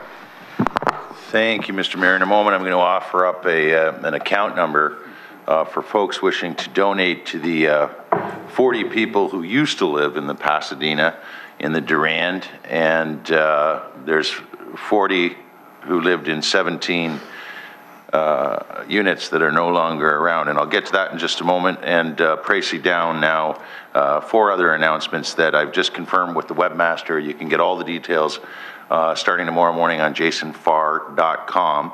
The first is, of course, we're a bike share city this spring. It's coming thanks to Social Bicycles, and thanks to this committee, this council.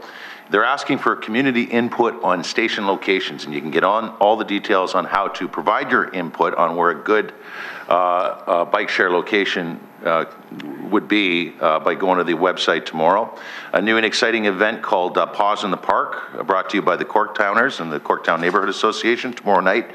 They're meeting at 7 if you want to be part of the organizational committee for that June first-time event at Corktown Park. It's a dog festival. That's at Augusta House tomorrow night, and more details on the web, jasonfarr.com tomorrow. And Alzheimer's info sessions happening at Queen's Gardens, and a dental health bus Friday service has moved from Hess Street School to Pinky Lewis temporarily for Friday services, and I think that's an important one for those folks who come from all over the city, as it turns out, in my communications with public health on this move from Ward 2 to Ward 3 to utilize this very important city service. Details, jasonfarr.com. So we had a brief press conference today. We did some very quick work thanks to the Durand Neighborhood Association and their president, Janice Brown. At 4:40 today, Janice and I spoke to the media, and I thank all of them, many of them still here now, who appeared right outside these council chambers. At that press conference, we thanked First Ontario, who only a few short hours ago worked very quickly for us and jumped at the chance to be the official bank that will accept residents' donations to assist the 40 folks left homeless by that terrible blaze of last Thursday there on Bold Street. You now have an opportunity. So many have asked, where can we help and how can we help and where can we donate? You now have an opportunity to do so at any First Ontario location, and we did all our business there at number 1 James today in that great downtown location. And after we were through, they said, we want to be the first to deposit and we want to give you $500. And it was a great gesture, so thanks to James Laflave and everybody at First Ontario. Our friends in business too, Graham Tosh from the Pheasant Plucker, Powerhouse, Vickers Vice, Augusta House, Southcote 53, at all of those restaurant locations throughout the city through St. Paddy's Day weekend. They're planning on fundraisers, and all the money will go to this account and help the folks. Mark Faruga at La Piazza Allegra on James Street South stepped up first.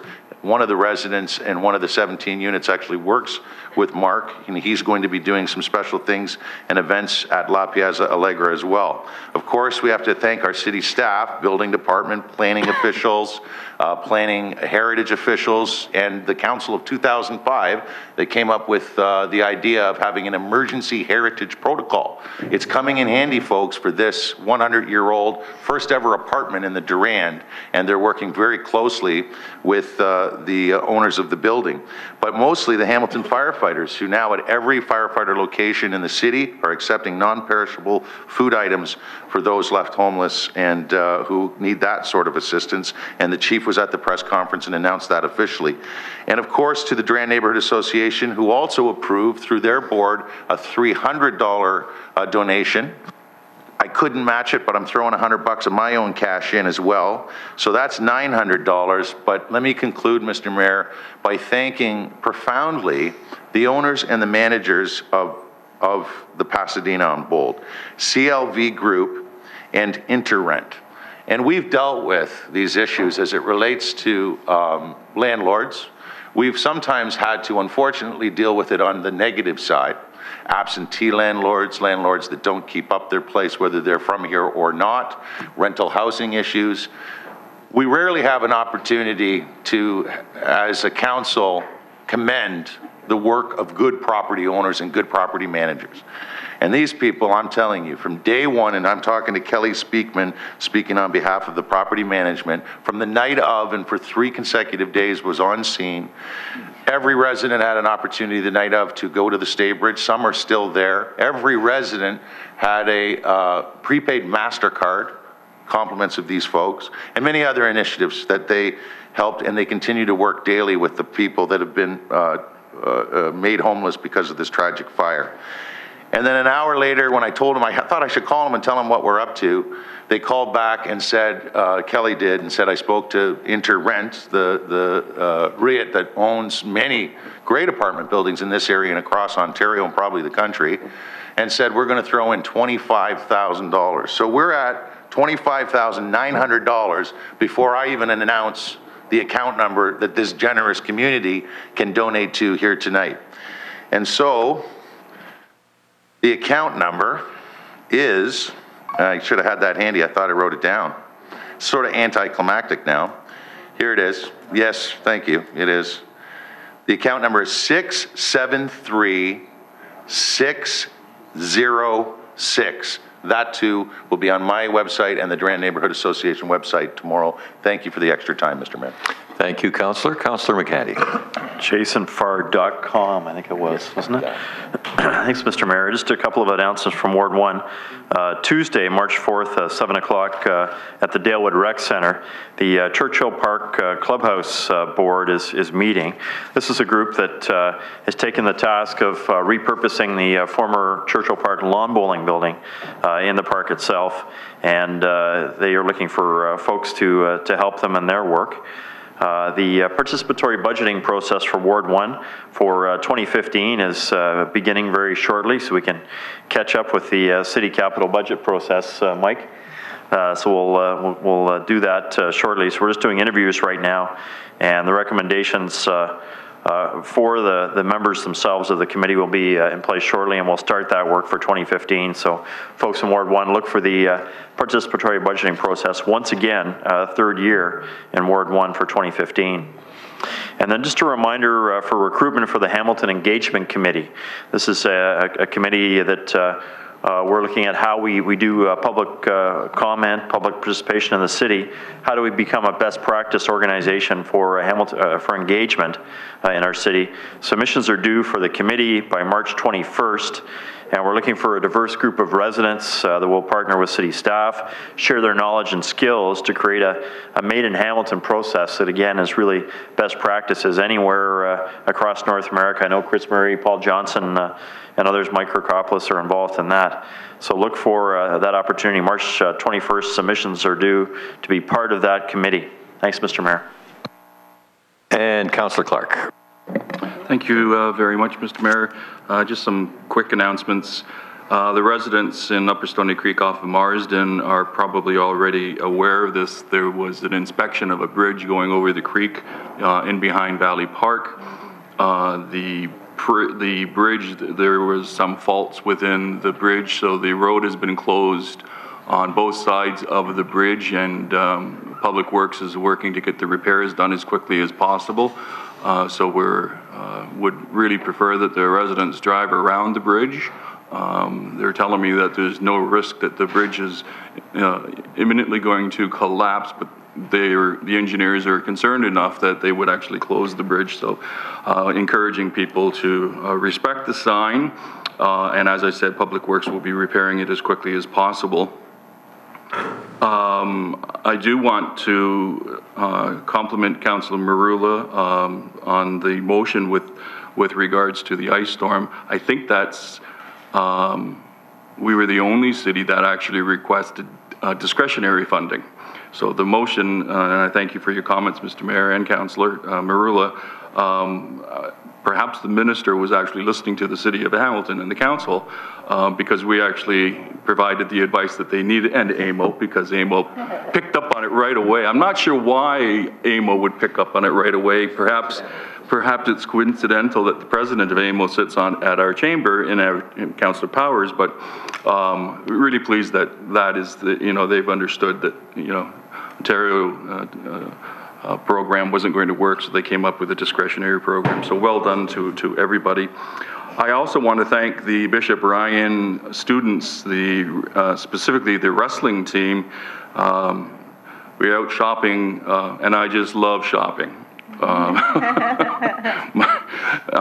We started out getting milk and bread, and we're there forever, but this time around, when we were finished, the wrestling team was there, and they were actually bagging the groceries, which I thought was interesting.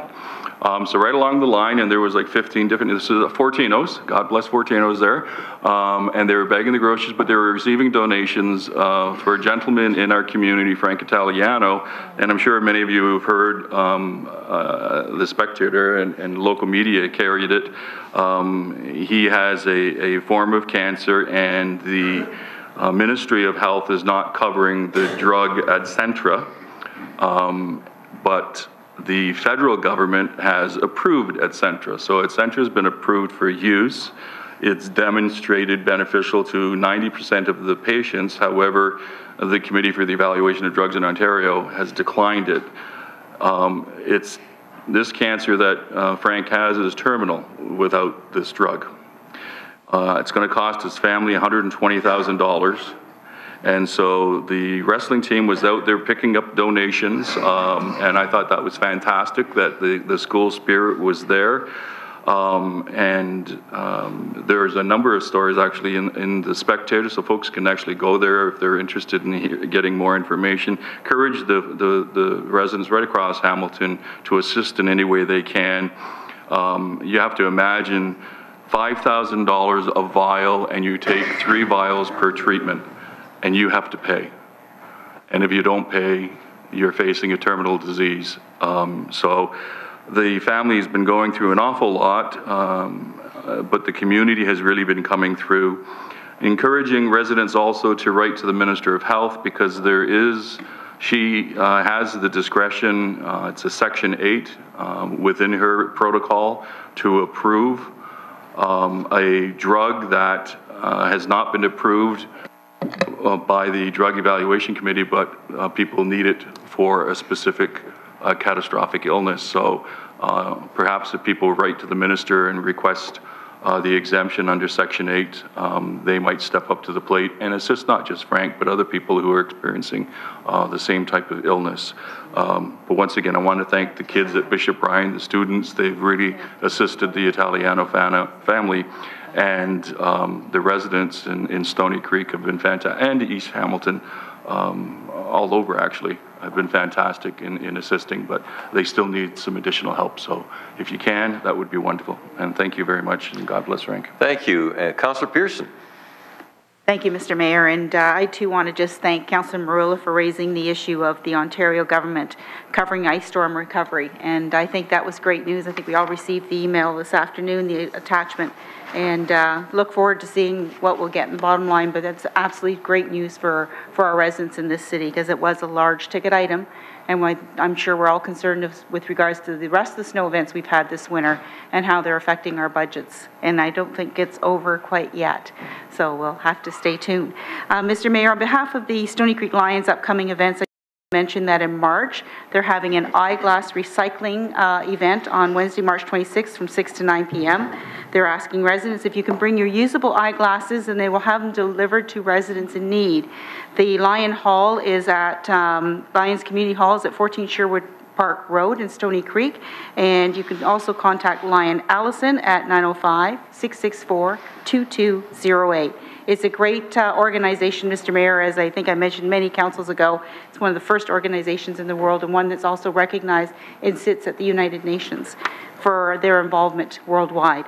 Secondly, Mr. Mayor, I just want to also mention, and I guess going back to storm events, and I know that Dan Dan has left from Water Department, McKinnon. But we've all received emails and updates from Mr. McKinnon over the last few days with regards to frozen water pipes. And this is becoming a major issue in the city of Hamilton. I think they've had over 7 times, and we used to have approximately 120 or so frozen water pipes or breaking water mains in the course of a winter. And they've had over 700 calls, if not more, at this point this winter.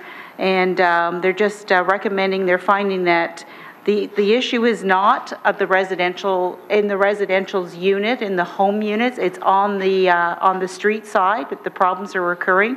And one of the major drivers of this is the fact that we've got over 5 feet of frost in the ground now.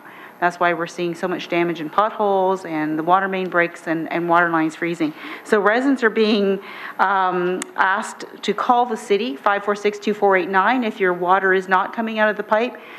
Before you even call a plumber now, because it's more than likely on the city side. So I encourage residents, if you have the problems, please call. So with that, that's getting storm events. Mr. Mayor, sitting here tonight, you know, I wore this shirt with pride on the day at the Mayor's Luncheon in Stony Creek when the girls played their final game. And we were sitting with bated breath at the event with my husband keeping us posted on the scores. And luckily I got to go home and watch the rest of the game. But this is certainly a proud day for Canada.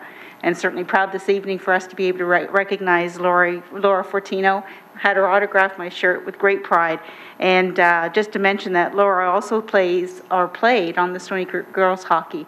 And I mentioned to her the night that looking forward to the possibility of having her make some kind of presentation at the Esso Cup, which I'm very proud to see will be coming to Stony Creek at Gateway Ice from April 20th to the 26th. So we have some great things. Another thing, and I know I sat in front of the television every moment I could watching the Olympic Games, but one of the great things you saw, the pride and the spirit of all the athletes, of all the residents that were there and the citizens. But one of the greatest things you saw was all the participants and understanding. I think at the very end of the events on one of the commercials, they had a Pan Am advertisement. And you know, I thought, wow, they're anticipating over 7,000 participants coming to the Toronto area in 2015, and we will be a part of that. And I know that that momentum with our staff's involvement will be moving forward. So the Olympics 2014 has been a terrific catalyst to keep that momentum going, and I'm hoping everybody will stay excited with that, and I know we will be keeping abreast of everything going on. Thank you, Mr. Mayor. Great, thank you. Councillor Johnson? It's Ward 11. It's busy. We have a mega used book sale this week at the Glanbrook Home Support. It ends on Friday, so get your great books for that. Horizon Utilities is going to launch an innovative smart growth connection program to benefit Hamilton businesses on Friday the 28th from 9 to 11, and this is in my ward on the South Service Road. The Glanbrook Community Awards, Citizen of the Year, presented by the Glanbrook Chamber of Commerce this Saturday, March the 1st at the Bimbrook Hag Hall. This is why I can't go to the Farm Family event, so I just wanted to put that out there. I'm sorry I can't make it to both. We have 3 pancake dinners going on. We have one, they're all on Tuesday, the 4th. St. John's Anglican Church in Winona, St. Paul's Anglican Church in Upper James, and Bimbrook United Church in Bimbrook. We also have an event going on at the Leona Gardens this Thursday, or next Thursday, sorry. Chief DeCare is going to get the Paul Harris Award. So it's given out by the Stony Creek Rotary Club, and the event, as I said before, is at the Leona Gardens in Winona. We're having a Winona community meeting, by the way, on February the 25th, or March the 25th. And I just want to thank Chris Murray for coming out to the Glanbrook one, and that was last week. It was in the middle of a snowstorm. I think it snowed, it rained, it lightning, it did everything, and we had over 80 people come out. It was incredible. So we're having the same presentation being done in the Stony Creek Municipal Center. It's at 7 o'clock, and that's Tuesday, March the 25th. And just to note, the Glanbrook the Glanbrook presentation's on my website now. And we're having a high tea and fashion show for the Erlen Lee Museum. I don't go without a council meeting without mentioning the Erlen Lee. And it's going to be held at the Winterberry Salvation Army Church in Councillor Clark's ward. And that's going to be on Sunday, March the 23rd. And please go on my website for more information. And we have at least 3 Easter egg hunts that are being planned in Ward 11. Stay tuned for those details. And on the last note, Mr. Mayor, just happy March break to everyone. Let's be safe out there and come back to school with happy faces and come back to work with even happier faces. Thank you. Councillor Ferguson. Thank you, Mr. Mayor, and I just want to thank your office for getting hold of Laura in such short time. I believe she flew in yesterday, and to get her here tonight was probably not easy. And it was great to celebrate her victory and the outstanding results that Canada had at the Sushi Games. And I know when you drive in from Ancaster across the 403, 2 Canadian flags, and we're proud Canadians. And it's nice to see everybody feeling good about themselves and feeling good about their country. As I mentioned briefly when Laura was here, my daughter spent the last 2 weeks in Sochi. Her hotel wasn't ready, so she got put up on a cruise ship. And so she had a great time, had all the Canadian gear on. She went by the Canada room, I was reading on her blog, and because she had all her Canada gear, they invited her in where all the Canadian athletes are. And she's got a picture of herself. If you take your Canadian passport and put it in, I think it was the Labatt's fridge, it opens the door. Molson? Yeah, it was kind of, I could look over the blog, but you just stick your passport in, unlocks the door, and you got free beer. And so it was a great experience. She's not back yet, but it was a great experience for her. But it was a great time for Canada. I know we were all glued to the TVs when we could. Get up at 5 in the morning to watch the start of the program starting on CBC. And so we're especially proud of Laura. And we're going to make sure she gets in the Heritage Days parade this year to get out in front of the community. And that'd be a great thing for airport security. You don't have to have all those guys, just have a beer fridge. That works for me. I just want to also pick up with Mike about the ice storm through, if I can, Mike. So just in summary, Ancaster got hit really bad with this, as I know Ward 8 did too. You can tell by the number of complaints for downed trees in the email that was put out from our horticulture department. So 100% of the funding, eligible funding, $190 million. I suspect they'll surely pay for the cleanup of all these downed trees. Do you know whether it's going to be eligible to replace them? Because we have a number of trees down in our community, and I suspect Ward 8 and others have the same issue. For you, Mr. Deputy Mayor, we don't know yet what the eligible costs are. There is some wording in the news release that speaks to program.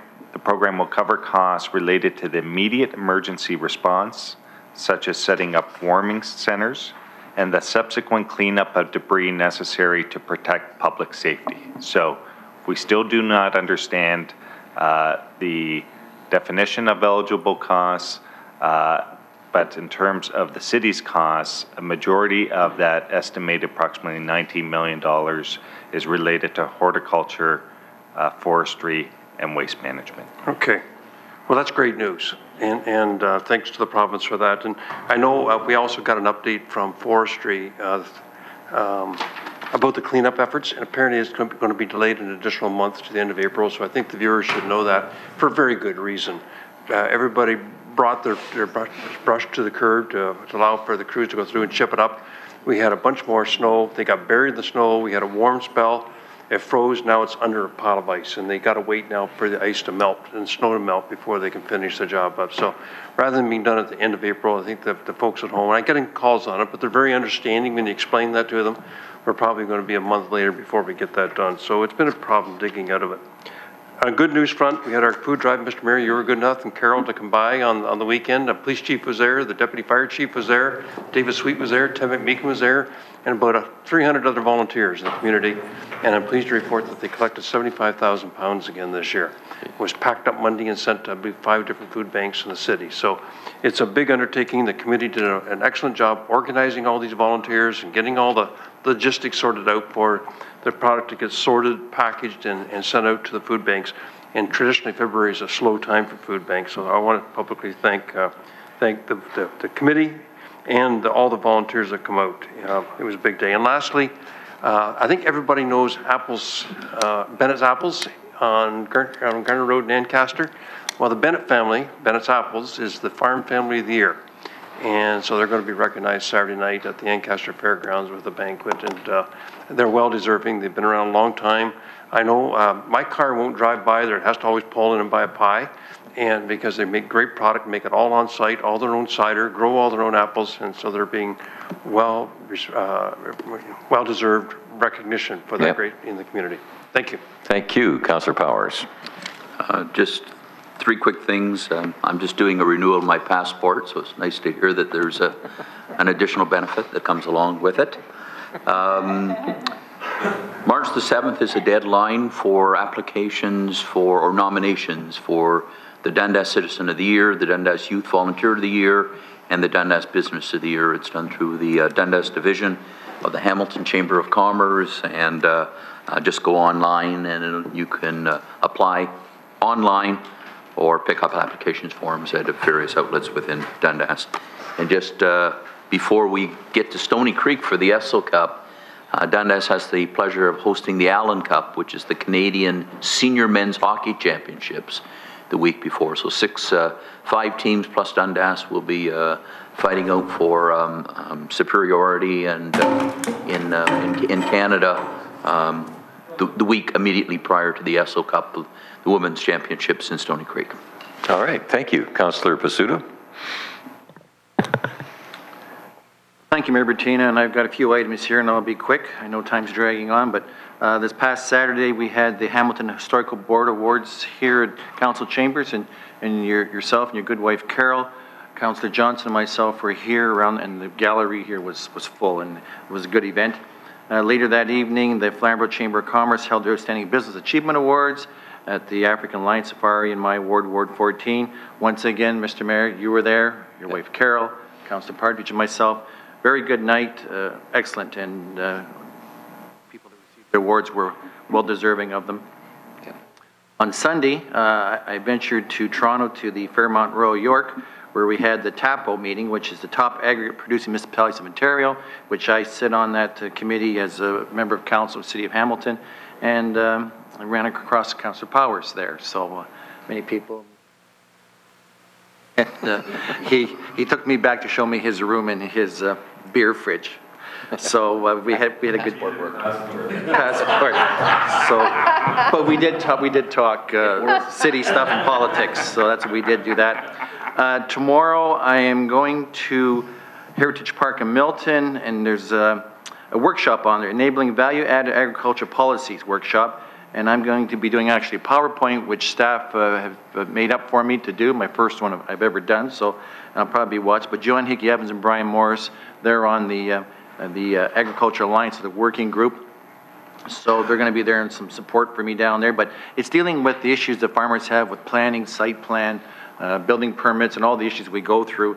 So I'm going to be doing a good presentation. I'm going to be commenting on some of the things I've dealt with in my last 7.5 years here, trying to help farmers through permits and planning stuff. So a little bit of my experience. Tomorrow I'll also be back here for the CYO Celebrity Dinner at the Convention Center. And March the 1st, as Councillor Ferguson mentioned, it's the Hamilton Wentworth Farm Family of the Year banquet, the Bennett's, and it's called the Osborne Sager Memorial Award, and anybody gets that's well deserving. And March 14th is the last day for, at this point, for comments on the rural zoning. Staff have extended it. We've asked for that, so we extend it. So March the 14th to get your comments in. We need them because there's some issues. Thank you, Mr. Mayor. Thank you, Councillor. Councillor Partridge. Yes, thank you, Mr. Mayor. And always a busy time in Flamborough, Ward 14 and 15. On tomorrow night, actually, we have the pleasure in Waterdown of hosting Julia Veenstra. She's a local artist. And just outstanding talent. And she's going to be having her first art show in Waterdown. It's not her first art show, but her first one in Waterdown at the Jitterbug Cafe on Main Street North, and that will be from 7 till 9 p.m. And then on Sunday, March 2nd, always a good event is the Carlisle Optimus All-You-Can-Eat Community Breakfast. It will be from 8:30 in the morning until 12 noon at the Carlisle Arena. And they serve breakfast to between 600 and 700 people come through. And it's just a great community event and a must attend. And then on Monday, March 3rd, I will be hosting a public meeting in Waterdown. And this is for the new, the Mattamy development, which is in the east end of Waterdown. And it'll be at Knox Church from 6 to 8 p.m. And then I have the pleasure of attending Tuesday, March 4th, the YWCA Women of Distinction Breakfast, where they'll be introducing all of their nominees, and the actual awards dinner will be held later on in May. And the following week is equally busy, but I would just touch on those for now. Thank you, Mr. Mayor. Thank you. Oh, and one more thing. Go ahead. I look forward to being deputy mayor starting Monday for this council. Right. Thank you. Okay. Councillor Whitehead, did you want to touch on another subject? Yes, Mr. Chair. Doug Fairway and Neighbor to Neighbor held a walk on Saturday night. It was well attended. They had a target of $50,000 to raise for Neighbor to Neighbor. There was a 2-kilometer walk, 5-kilometer walk, and I believe if you want to do 10, you can do the 5 twice. Councillor Farr did show up with many other celebrities, and Councillor Farr, after 2 weeks after having surgery on his knee, did walk and did very well. He only slipped twice. But the reality is that the organizations, the groups, and individuals that get serviced by Neighbor to Neighbor, it's such an important service that they provide between the food banks and all the other supportive services. They raised over the target of $50,000. I believe it was over $55,000. Great. So good work, Doug Fairway and Neighbor to Neighbor, and all those that came out to walk. Thank you. I'll go very quickly. I attended a ribbon cutting at 243 Queen Street North, Brownfield, the old rod mill, the old Stelco rod mill, which has been turned into AVL Company's Echo H battery energy plant. They make batteries the size of shipping containers, and those batteries are sent into remote places like oil rigs in northern Alberta, and they ensure the steady transmission of energy when the power generators may go up and down because of unreliable power sources. The batteries kick in, and so it's a huge saving for the company. That was Vince DiCristofaro and his folks. Then this coming week, I'll be cutting another ribbon. It's a 600,000 square foot vacant industrial building in the heart of Ward 3, which is now almost full. There's only 90,000 square feet left, and there are a number of companies that are occupying that building, including a steel-oriented company that has moved here from Pennsylvania. So there's a lot of life left in our brownfield sites in our North Industrial Corridor. I also shared with you a story that, and CP Rail especially has been very tough on this. They want 35,000 new tank cars to help alleviate this issue of the exploding tank cars. And National Steel Car is rejigging to create tank cars. And there's a company that went from about 1,000 employees to 2,500 employees, and the parking lot is full, making railway cars. On a final note, Hamilton's forecast to grow by the conference board 2.5% this year, up from 0.7 last year. We are on a roll, ladies and gentlemen. Those are our comments now, and members of council, I need a motion now to move into closed session. I got to read this, so thank you. Seconded by Councillor Jackson. Move into closed session pursuant to subsection 8.1 of the city's procedural bylaws, section 239.2 of the Ontario Municipal Act. The subject matter pertains to a proposed pending acquisition or disposition of land by the municipality or local board, and the receiving advice that is subject to solicitor-client privilege, including communications necessary for the purpose respecting the Hamilton Tiger Cats Football Club 20-year license agreement, and pursuant to subsection 8.1F of the city's procedural bylaws, section 239.2, as the subject matter pertains to a labor relations matter regarding the carpenter's agreement. All in favor? All those not needed, would you please vacate the room, and we will come back in open session after we've done our work. Item 43 is the Siemens plant.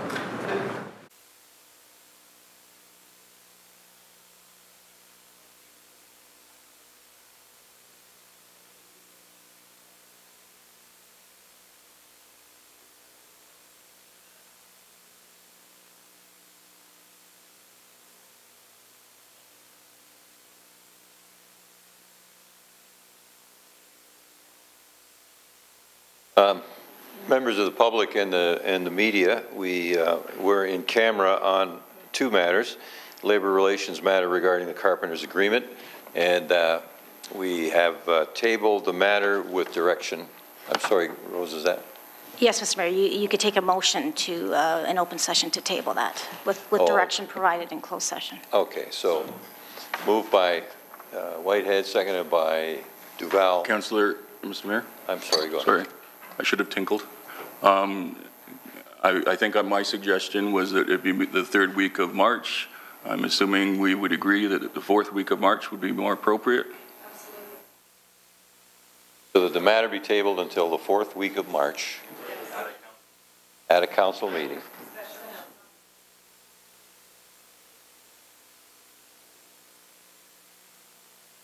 Okay, so that's moved and seconded. All in favor? Thank you. The next thing we have is Councillor Marula. Yes, Mr. Mayor, and it's moved by myself and seconded by Councillor Collins that we basically move the 20-year lease agreement with the Hamilton Tiger Cats. It's before you as outlined. And the first motion I actually left lifted from the table, and that's moved by myself, seconded by Councillor Collins. To lift it from the table. Carried. On the lifting? Yes. Oh, okay. Okay, thanks. And now the motion is that we enter into a 20-year lease agreement with the Hamilton Tiger Cats as outlined in this motion. And I guess Councillor Ferguson asked for a standing recorded vote. All right, on the standing recorded vote, all those in favor? We did. Okay, on the lifting motion, all in favor of lifting? Carried. On the motion, a standing record. Oh, you're opposed. You're opposed to lifting the motion. Okay, okay, 2 were opposed to. Get that, Madam Clerk? All right, on the main motion, standing recorded vote, all those in favor. And I'm standing.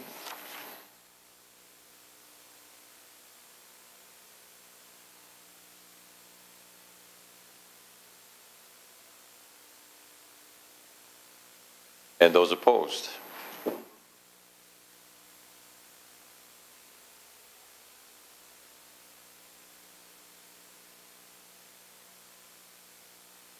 The motion passes, and we now have the 20-year lease agreement. Councillor Marula, may I have a motion on the General Issues Committee report 14-004?